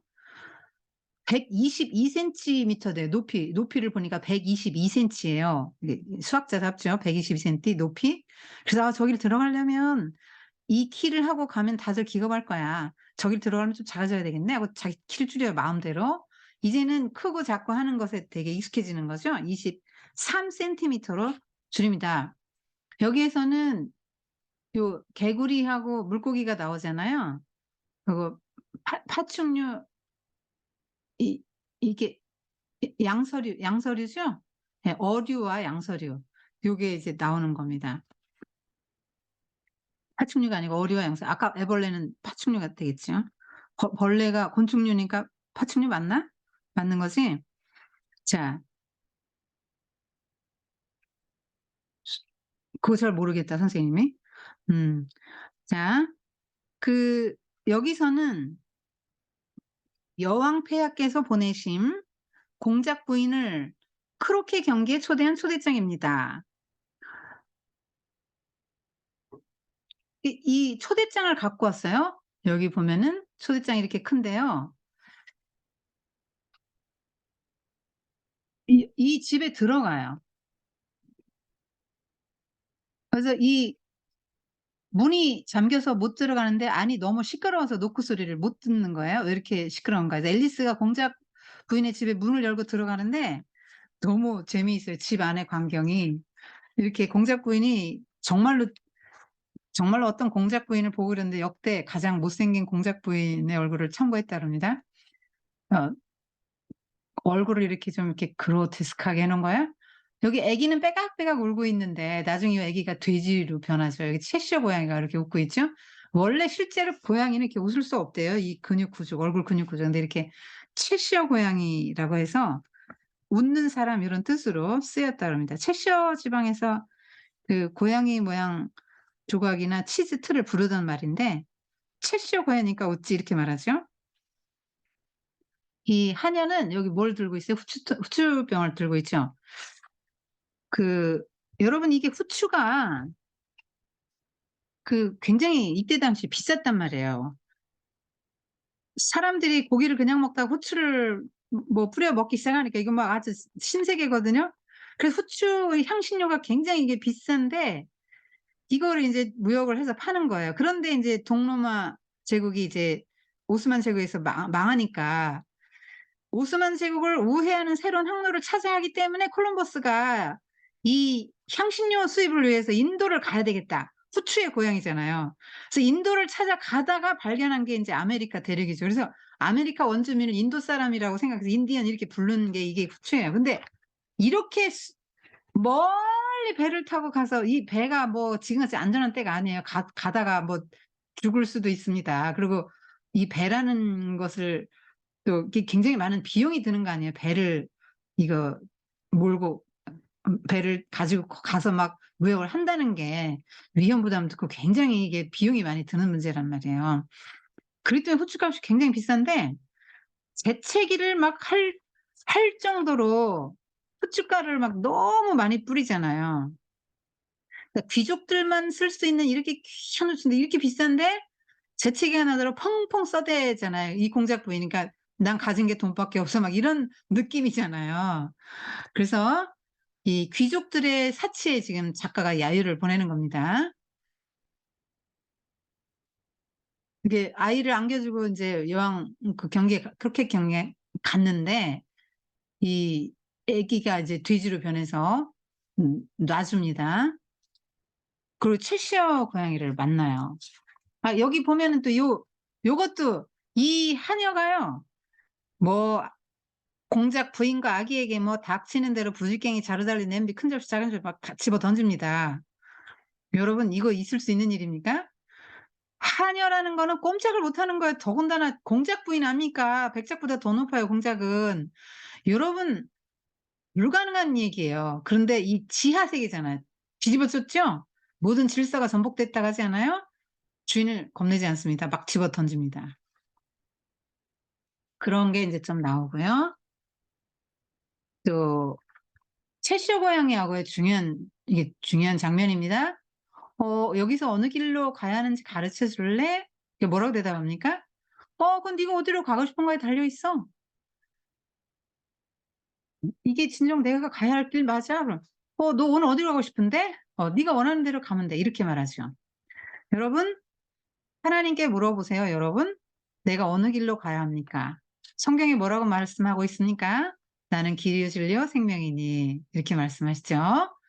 예수님이 가신 길을 가야 해요. 여러분 선택할 때에 어느 길이 세상 사람들이 좋아하고 많이 가는 넓은 길이냐, 어느 길이 예수님이 가셨던 길이냐 해서 그 길 가면은 여러분 시험에 안 들어요. 좁은 길을 항상 선택하고 예수님이 가신 그 길을 항상 여러분이 선택해야 됩니다. 여러분은 갈 길이 정해져 있는 사람들이에요. 음. 그래서 이거는 인본주의죠. 내가 원하는 대로. 그러니까 제일 중요한 게 뭐예요? 내 감정, 내 생각, 내가 중요하죠. 이게 포스트 모던적인 생각이죠. 인본주의적이고요. 우리에게는 그런 권리 없어요. 우리는 신본주의자들이죠. 하나님이 분명히 계시죠. 그래서 하나님, 제가 어떤 선택을 하면 좋겠습니까? 하고 물어봐야 돼요. 그 다윗은 항상 물었잖아요. 그죠? 그래서 다윗의 그 위대한 신앙은 다윗을 모든 열왕을 평가하는 기준이 됐잖아요. 여러분도 꼭 하나님께 여쭤보세요. 그리고 하나님의 음성을 성경을 통해서나 또 목사님 설교 말씀이나 다양하게 또 하나님이 또 꿈으로도 역사하시고 또 주변에 또 지혜로우신 분들 있잖아요. 신앙심이 깊으신 분들을 통해서 말씀하시기도 하고요. 환경을 통해서도 말씀하시거든요. 다른 길은 다 막혔고 이 길만 열렸다. 그 길 가면 되는 거죠. 하나님 우리 길을 인도하십니다. 내가 원하는 길이 아니고 하나님이 원하는 길을 갈 때 가장 안전해요. 하나님이 목적 있게 우리를 만드셨거든요. 그래서 내 맘대로 할래요. 이게 성경에서 말하는 가장 큰 죄고 가장 큰 악이라는 거 여러분이 알아야 돼요. 악이나 죄는 뭐 살인하고 사기치고 뭐 폭행하고 뭐 이런 거 생각하면 안 됩니다. 그런 거보다도 하나님이 없다. 내 맘대로 하겠다. 그렇게 하는 겁니다. 여러분 어른들 말도 잘 들으세요. 성경에 잠언서에 뭐라고 나옵니까? '아 내가 그때 말 잘 들을 걸 어째서 내가 그 말 안 들었을까?' 후회할 날이 온다고 잠언서에 말하잖아요. 내 마음대로 하면 반드시 후회가 되죠. 그래서 비싼 수업료 내고 배우죠? '아 이러면 안 되는 거구나.' 그리고 막 시간, 에너지, 비용 막 다 비싼 수업료 내고 인생을 배워가지 않아요? 음. 채실 고양이는 너무 웃기죠. 요게 포스트 모던적이라 그랬어요.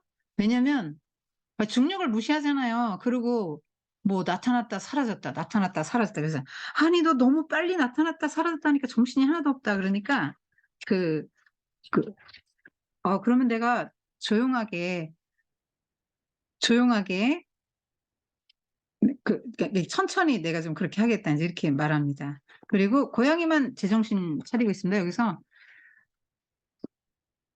"여기 있는 사람들 다 미쳤다." 이렇게 말하죠. 음.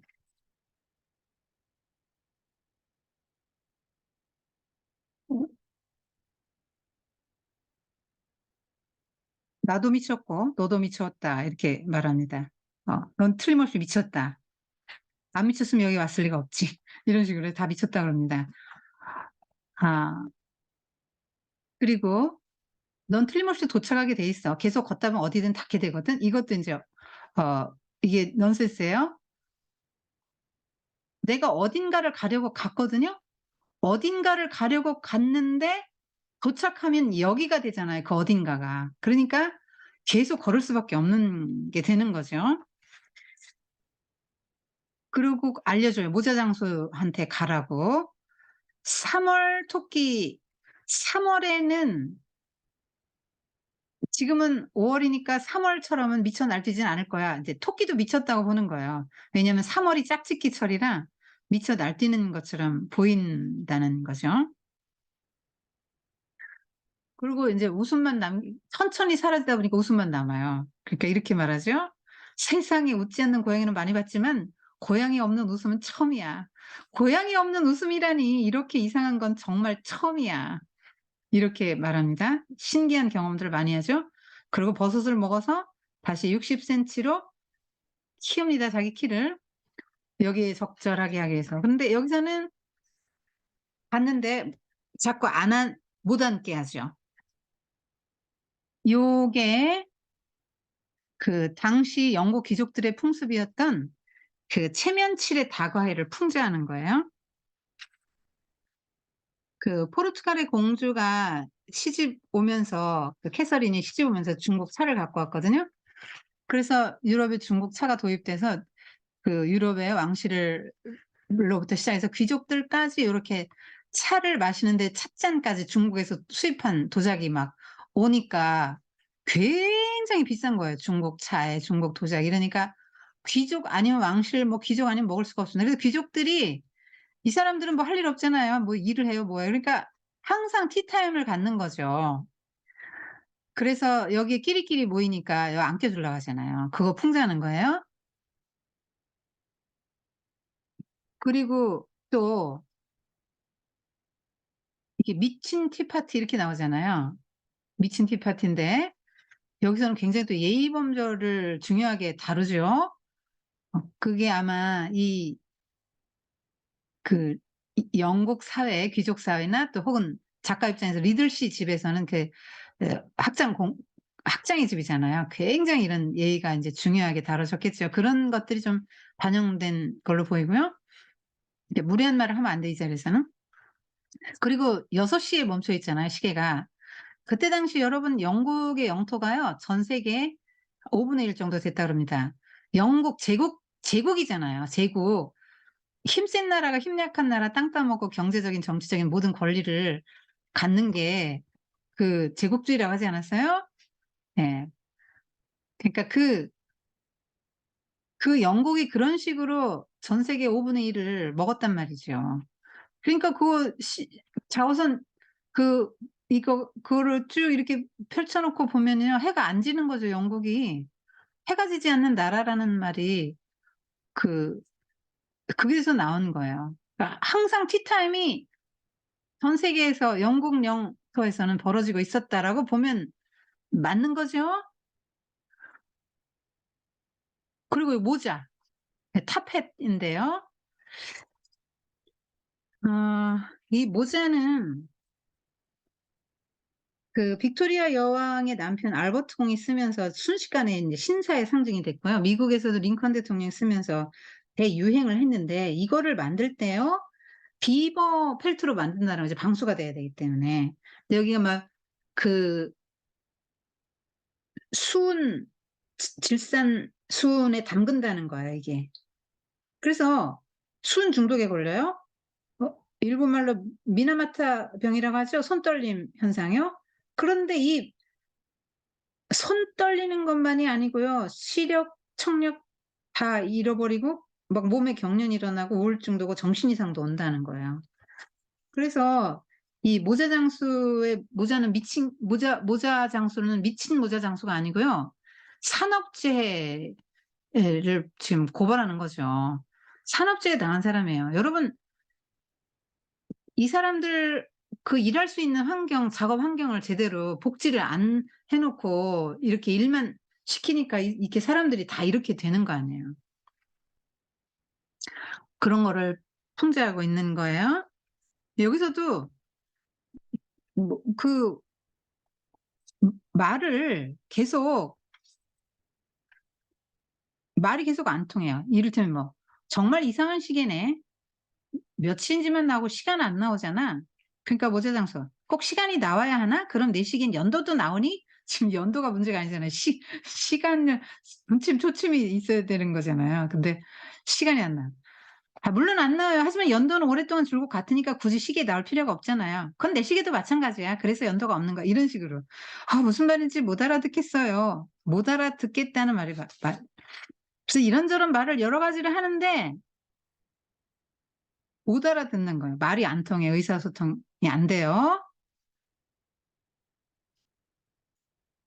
어 이것도 뭐냐면은 아까 말한 대로 그 지상 세계와 지하 세계가 다르다. 완전히 뒤집어진 걸 말해요. 지상 세계에서는 의사소통이 되고 규칙이라는 게 있잖아요. 언어도 법칙이거든요. 근데 여기서는 그런 언어 규칙 다 사라지고 또 이 언어 유희가 나오잖아요. 강밀우물 드로잉, 강밀우물에서 강밀우물 물을 깃는다 할 때 드로잉, 또 그림을 그린다 할 때 또 드로잉, 뭐 이런 식으로 같은 발음을 가지고 이렇게 언어 유희를 하는 거죠. 이런 식으로. 그래서 앨리스는 무례하기 때문에 자리를 떠나 버려요. 어. 예, 떠나 버립니다. 그래서 겨울잠시 막 집어넣는 장면이죠. 예. 그 잠만 자요. 굉장히 그러니까 이 다 미쳤다 그랬잖아요. 미치고 사납고 게으른 어떤 존재들. 그러니까 뭐 귀족들을 그렇게 인제 보고 싶었는지도 모르겠죠. 게으르고 그렇다고 사치하고 막 인제 이런 거 이제 귀족들이 자기들끼리만. 그래서 이 사람들은 막 이렇게 비싼 거에 담아 마시면서 굉장한 자부심을 느꼈다 그럽니다. 그리고 다른 사람들 무시하고 끼어주지도 않으려고 그랬죠. 여러분 이런 비싼 도자기의 차를 마시고 상류층 사람들과 어울려서 티파티에서 이야기를 나누면 훨씬 더 훌륭하고 고상한 사람입니까? 어때요 여러분? 맞아요? 여러분 이런 외적 내가 무엇을 먹으면 더 훌륭한 사람이고 더 고상한 사람입니까? 더 나은 사람입니까? 잘 생각해 보세요. 요거는 겨울잠도 집어넣는 장면이에요. 요거는 카드 여왕이 인제 크로케 경기장에서 카드 병장들인데 어우 이거 하얀 장미가 나왔어. 여왕폐하는 빨간 장미 심으라 그랬는데 아 우리 목 달아나겠다. 그때에 앨리스가 이제 이 사람들 인제 구해 주죠? 네. 빨리 엎드리라고 합니다. 어.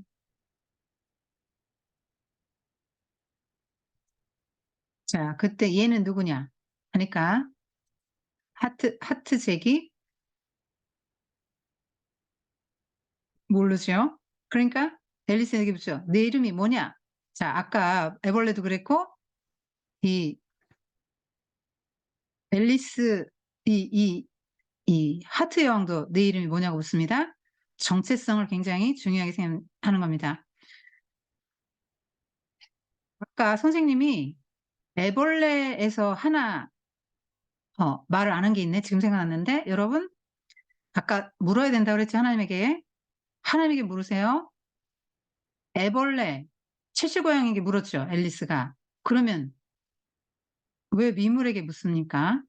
그거 다 지상 세계를 뒤집은 거잖아요. 나보다 형편없는 존재에게 지금 자기 갈 길을 묻고 있는 거 아니에요?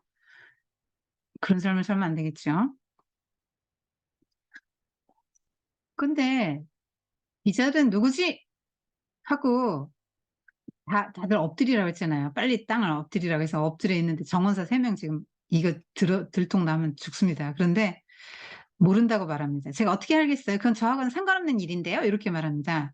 앨리스는 자신의 용기에 깜짝 놀랐다 이렇게 나와요. "당장 저 계집애의 목을 쳐라!" 이러잖아요. 왕이 인제 말리죠. 자 이 사람은 1 분에 1 번꼴로 "당장 저 자의 목을 쳐라. 저 여자의 목을 쳐라." 이렇게 남발합니다. 빅토리아 그 여왕을 풍자한 거죠. 굉장히 인제 카드날을 지배하는 여왕이잖아요. 고집불통이고 이제 폭군으로 그려집니다. 그래서 "내 뜻에 조금이라도 거슬린다." 그러면은 "목을 치라." 이렇게 말하는 거죠. 이게 이런 식으로 이제 사람을 다루는 그 절대 왕정 체제에서 이런 군주들은요 힘을 막강한 힘을 갖고 있거든요. 그런 걸 인제 통제하는 거죠. 자기 마음대로 할 수 있는 겁니다. 자 그래서 이 공도 치는데 이 고슴도치 공이 때 막 도망가잖아요. 지들끼리 도망가고 이 학으로 이렇게 또 홍학 머리로 이제 칩니다. 공을 치려고 하죠. 그리고 병사들이 인제 꼴대 역할을 하는데 또 도망갑니다. 그래서 이게 엉망진창이에요. 그리고 공작 부인은 감옥에 갇혔죠. 사형 선고를 받았죠. 왜요? 늦어 갖고 뺨 맞고 이게 여왕 폐하의 뺨을 때렸기 때문에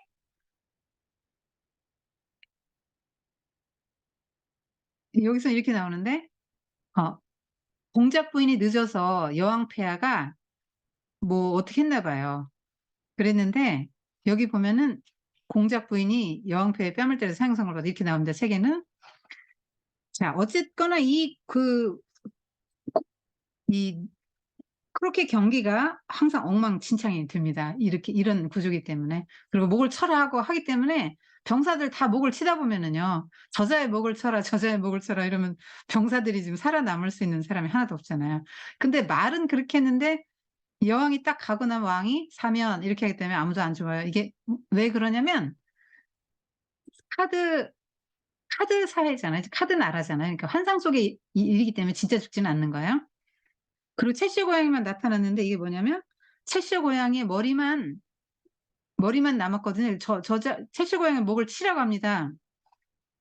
근데 목만 있는데 목을 어떻게 칩니까? 그게 아무 의미가 없는 거잖아요. 그래서 그런 논란도 불러일으킵니다. 그래서 이 '고양이에게 조치를 취해야 되겠다.' 이렇게 생각하는데 그때 고양이가 공작 부인의 것이니까 "공작 부인에게 물어보세요." 이렇게 말합니다. 공작 부인이 오거든요. 공작 부인이 오는데 앨리스가 그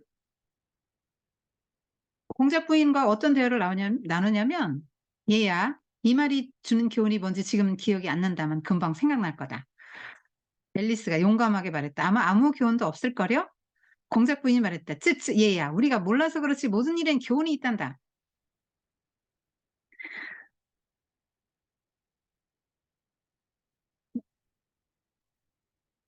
그리고 인제 앨리스에게 계속 공작 부인이 이렇게 말하거든요. "이 말이 주는 교훈은 아 사랑. 그래 사랑이 있어야 모든 일이 잘 된다는 거지." 그다음에 또 "모든 일이 모든 사람이 저마다 자기" 그래 그거야. 그리고 그 말이 주는 교훈은 뜻을 알고 있으면 말은 저절로 나온다 이거야. 앨리스가 "모든 사람이 저마다 자기 일에만 신경 쓰면 된다고 말한 사람도 있었죠." 하고 이렇게 말을 하니까 그러니까 앨리스는 지금 할 말 다 합니다. 공작 부인한테 쪼금도 어려워하는 게 없고 예의상 뭐 참고 이런 게 없죠. 그러니까 공작 부인은 끊임없이 계속 "교훈은 뭐야? 교훈은 뭐야? 이 말의 교훈은 유유상종이라는 거야." 뭐 "이 말의 교훈은 뭐야, 뭐야." 이런 식으로 "이 말의 교훈은 내 것이 많아지면 네 것은 그만큼 줄어든다는 뜻이지. 이 말이 주는 교훈은 내가 되고 싶은 것이 되라는 것이지." 뭐 이런 식으로 계속 말을 하니까 "아 매사에 교훈 찾는 걸 어찌 저리 좋아한다." 뭐 이렇게 말하죠. 여기서도 뭐라고 합니까? "네가 되고 싶은 것이 되라." 여러분이 되고 싶은 것이 되어야 됩니까? 하나님이 목적을 가지고 여러분을 창조하셨기 때문에 하나님이 원하는 사람이 돼야 되는 거죠. 그래서 여기 또 말합니다. "너 또 생각하고 있니?" 그러니까 이렇게 말하죠. "저에게도 생각할 권리가 있어요." 여러분 지상 세계에서는 이럴 수 없어요, 빅토리아 시대의 어린아이들은. 그런데 이 7 살짜리 여자아이가 당돌하게 이렇게 말합니다. "저에게도 권리가 있다." 이렇게 말하죠. 권리. 여러분 우리에게 다 권리 있죠? 근데 예수님 뭐라 그랬어요? "우리 권리 너무 찾으려고 하지 마라." 이렇게 말씀하셨죠. 너무 자기 권리를 찾으려고 하지 말고 상대방의 권리 존중해 주고 "그가 원하면 원하는 대로 해 줘." 이렇게 말씀하셨잖아요. "내 권리야." 이거 하고 자기 몫을 따박따박 찾으려고 그러면요. 너무 사는 게 이제 퍽퍽하죠. 그래서 계속 뭐 공작 부인 나타나니까 또 "저 여자의 목을 베라." 또 이렇게 말하고 어 또 괴물에게 인제 여왕이 데려다 주죠. 그리핀이라고 하죠. 독수리 머리와 날개, 사자 몸뚱이 하고 있죠.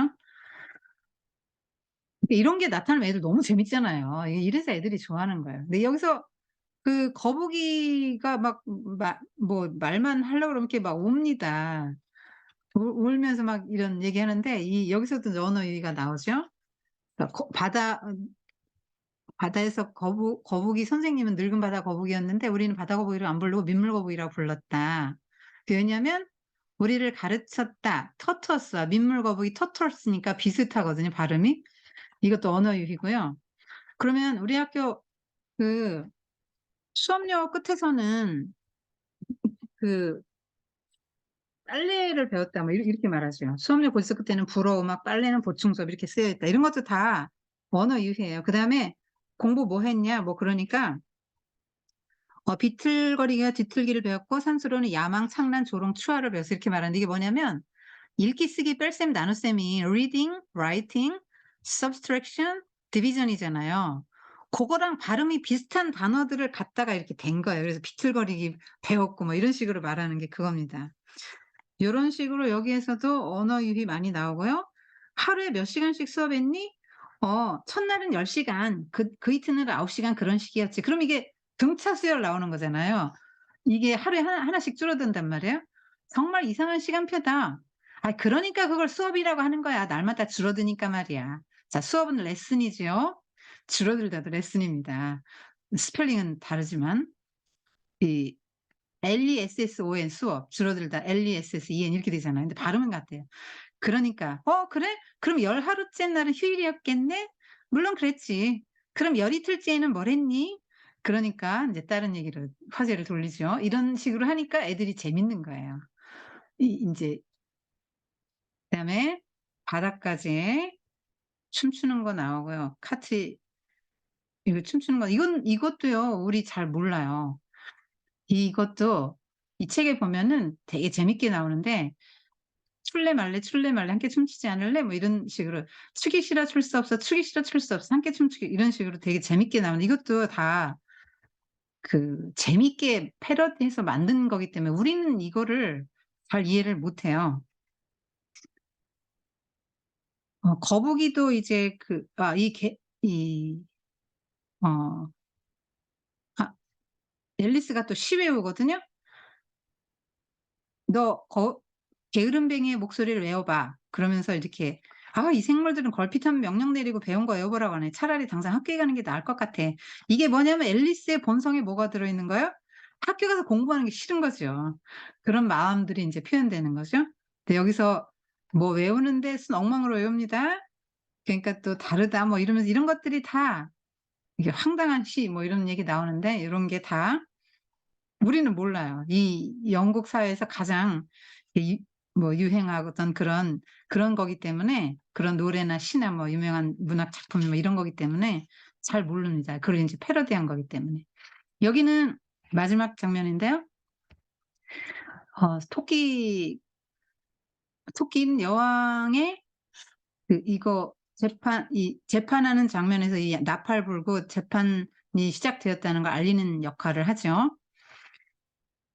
여기는 이 배심원들이 안 나오는데 여기 배심원들이 이게 앉으면은 12 명이 막 자꾸 석판에 이름을 써요. 그래서 "왜 아니 뭘 이렇게 쓰냐. 재판도 아직 안 했는데." 자기 이름 쓰는 거다. 재판이 끝나기도 전에 자기 이름을 다 잊어버리기 때문에 잊어버릴까 봐 이렇게 적어 놓는 거다. 그래서 그런 것도 좀 있고요. 토끼가 이제 소송장을 읽습니다. "어느 여름날 하트 형은 하루 종일 파이를 구웠다. 하트잭이 그 파이를 훔쳐 멀리 도망쳐 버렸다." 해서 하트잭은 이 신문도 하기 전에 그래서 하트잭은 판결을 먼저 내리라는 거죠. 하트잭은 이미 도둑으로 인제 몰아간 거죠. 이게 지금 이것도 다 뒤바뀐 거예요. 먼저는 재판하고 신문하고 재판하고 증인 세우고 이러면서 판결이 맨 나중에 나야 되는데 이 여왕은 뭐라 합니까? "판결을 먼저 내리고 그다음에 재판하라." 이렇게 말하죠. 이게 다 뒤집는 거잖아요, 지상 세계의 모든 것들을.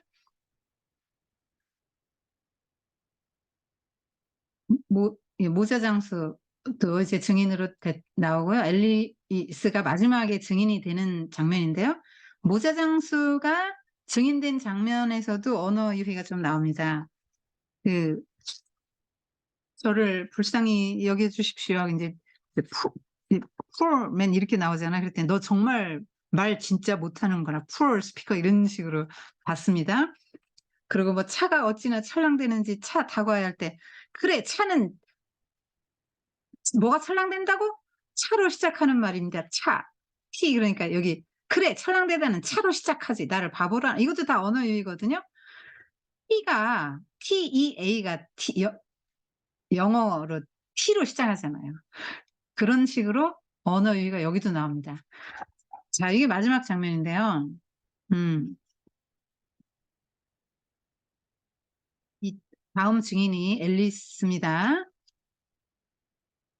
근데 앨리스가 이름을 부르니까 당황해서 벌떡 일어나는데 자기가 굉장히 커요. 커기 때문에 이제 배심원석이 인제 다 치맛자락에 걸려 넘어지는 장면입니다. 그만큼 이제 크다는 얘기예요. 그래서 얼른 이제 배심원들을 주워 모아 놓고 이제 하는데 이 일에 대해 알고 있는 게 있느냐? 아무것도 없다. 그렇게 하면서 또 이렇게 말합니다. 규칙 제42 조 키가 1600 미터 넘는 사람 법정에서 나가야 한다. 그러니까 "난 1600 미터가 아닌데요." 여왕이. 거의 3,200m나 되잖아. 그러면서 나가라고 하죠. 그러니까 앨리스가 뭐라 합니까? 글쎄 나는 못 나가요. 게다가 그 규칙은 원래 있던 게 아니라 방금 만들어낸 거잖아요. 이건 법전에서 가장 오래된 규칙이다. 그렇다면 제1조에 있어야죠. 이렇게 말하니까.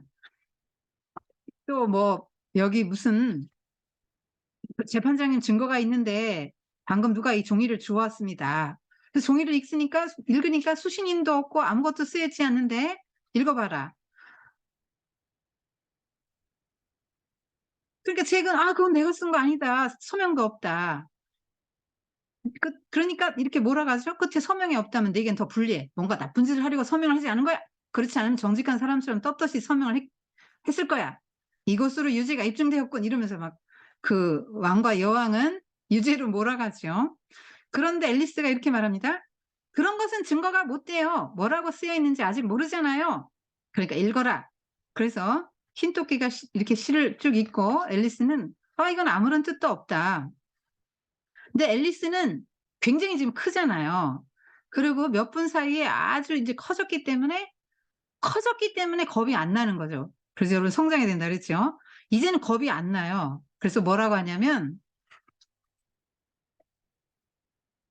마지막 부분에서 여왕이 선고부터 하고 평결은 나중에 내려라 할 때 앨리스가 꽥 소리를 지릅니다. 말도 안 돼. 평결도 내리기 전에 선고부터 하라니.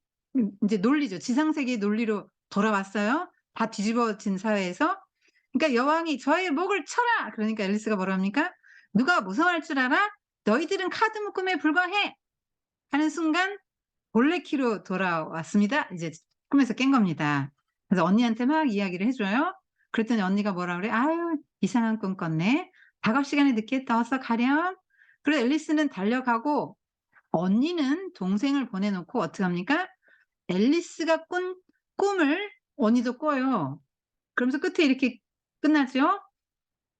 앨리스의 언니는 마지막으로 이 조그만 어린 동생이 이 다음에 어떻게 성숙한 여자가 될지를, 원숙한 나이가 되어도 어떻게 어린 시절에 순진하고 다정한 마음을 간직할 것인지를, 아이들을 모아놓고 오래전에 꿈속에 보았던 이상한 나라 이야기 같은 갖가지 이상한 이야기를 어떻게 아이들의 눈을 초롱초롱 빛나게 할지를, 어린 시절과 행복한 여름날을 기억하면서 어떻게 아이들의 순수한 슬픔을 함께 나누고 아이들의 순수한 기쁨 속에서 즐거움을 찾아낼지를 그려보았다. 요렇게 끝납니다. 다 했습니다. 자, 수고 많았어요. 음,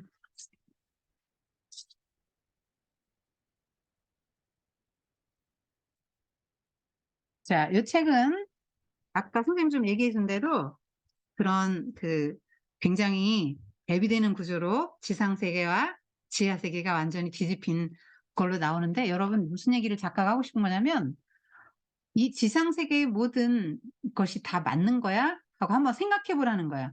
지상세계 같으면 예를 들면 이건 펜이잖아요. 그러면 이걸 펜이라고 하자고 지상세계에서는 합의를 한 거 아니에요, 언어도? 근데 그것이 꼭 펜이어야만 해? 라고 묻는 거예요. 다른 거로 말할 수도 있잖아. 라고 작가는 말하는 거거든요. 언어 유희는 계속 언어에 이제 집중하게 하는 거죠. 여기서 그 유명한 게 뭐냐면 이런 식으로 해요. 내가 지금 방금 본 게 그 고양이였던가? 이렇게 말하거든요. Was it a cat I saw? 이거 여러분 뒤집어도 똑같은 말 돼요. 뒤집으면 똑같은 말 돼요. 스펠링 그대로. 이런 식으로 썼다는 거죠.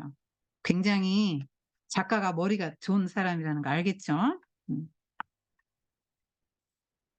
그리고 이상한 나라라고 했는데 지상세계에서 규칙, 질서, 정상적인 모든 것들을 확 뒤집어서 이상하게 해놓고 낯설게 보게 만드는 거예요. 그러면서 상상력을 키워줍니다. 그런데 문제는 뭐냐면 이게 지금 저항하는 걸로 나오잖아요. 기존 세계의 질서나 이런 거에 저항하고 도전하는 걸로 나오잖아요, 앨리스가. 그렇기 때문에 이 책은 조금 위험하다고 이제 보여져요. 그런 의미에서 위험한 면도 있다. 좋은 면도 굉장히 많지만 위험한 면도 있다. 이렇게 보여집니다. 네, 우리는 이제 하나님을 믿는 사람들이니까요. 그 이런 여러분 우리 한국에서 막 유교 이데올로기 때문에 어른들에게 할 말 못하고 이런 거는 그렇게 좋은 건 아니에요. 자기 생각 혹은 논리적으로 맞지 않는 거 자기 생각은 표현해야 됩니다. 말해야 돼요. 그런 건 말할 수 있어야 됩니다. 그렇지만 이제 어른들에게 따박따박 따지듯이 그렇게 말하는 건 안 되겠죠. 네, 좋은 말투로 "저는 이렇게 생각하는데요."라고 의견을 밝힐 수는 있어요. 그건 나쁜 것은 아니에요 절대로. 여러분도 할 수 있어야 해요. 그렇지만 기존의 어떤 질서나 뭐나 이런 걸 다 해체한다 할 때 여러분 잘 생각하면서 해야 됩니다. 그리고 또 이 캐릭터가 굉장히 이렇게 이렇게 주체적이고 독립적인 아이로 나오잖아요. 선생님 항상 말하잖아요. 주체 독립 다 좋은데 우리 하나님 믿는 사람들은 주체적으로 독립적으로 자기는 해 나가되 언제나 하나님 의존적으로 해야 된다는 거 계속 강조해 줬죠. 우리 허클베리 핀이나 전부 다 지금 보면은 기존 세계의 질서에서 이렇게 자꾸 떠나고 그런 걸 거부하는 것이 자꾸 나오잖아요. 이게 세상의 문학이나 세상의 흐름이나 이런 세상의 이런 사고방식들은 다 그렇단 말이에요. 그래서 여러분은 끊임없이 하나님 의존적으로 하나님 말씀을 살펴서 이런 경우에는 하나님 뭐라고 말씀하시고 성경은 뭐라고 말하나 하고 그런 걸 계속 살펴서 여러분이 세상의 이런 질서 이런 거 또 잘 지킬 수 있어야 되고요. 하나님 말씀에 순종할 수 있어야 돼요. 그리고 정체성도 하나님 안에서 여러분 찾아야 합니다. 그다음에 또 정말 중요한 게 뭐냐면 이 판타지는 이 세상에 없는 거잖아요. 근데 이 지상 세계에서 충족되지 않는 모든 것들이 판타지 세계에서 충족이 된다고 그랬죠. 자, 우리가 세상 살면서 결핍 상황이나 어려운 상황에 처할 수 있는데 힘든 상황에 처할 수 있죠. 그러한 때에 그러한 때에 우리도 판타지가 필요하죠. 근데 이거 앨리스 지하나라는 진짜 없는 거예요. 없는 판타지 생각하지 말고 진짜 있는 판타지 하나님 나라를 생각하고 우린 이걸 이기고 극복해야 돼요. 요 앨리스가 마지막 부분에서요. 지하 세계로 가서 말하자면 비현실의 세계에 들어가서 다시 현실로 딱 돌아오는 장면이 너무 매력적인 거죠.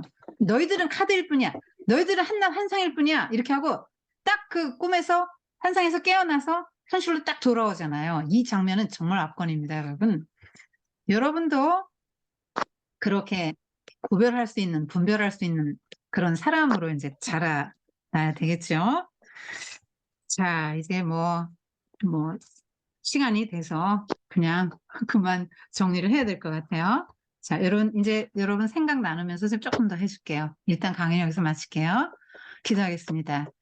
주님, 이렇게 복잡하고 난해한 책, 또 어려운 책을 나누었습니다. 이 앨리스가 지하 세계에서 경험한 것들을 통해서 우리는 아이들의 욕망, 인간의 본성에 어떤 욕망이 있는가를 이제 또 살펴보았습니다. 그래서 우리가 다 그런 욕망의 존재인데 그런 욕망들을 절제하고 다스려 가면서 우리가 참 하나님의 사람으로서 이 세상을 참 바르게 잘 살아갈 수 있도록 주님 어 도와주시기를 원합니다. 그리고 사랑 우리 팔기 심화반 친구들도 정말 앨리스처럼 그 현실과 꿈을 또 분간할 수 있고 분별할 수 있고 이렇게 또 자기 통제도 가능한 그런 아이로 자라날 수 있도록 도와주세요. 감사드리며 예수님의 이름으로 기도드렸습니다. 강의는 여기까지 할게요.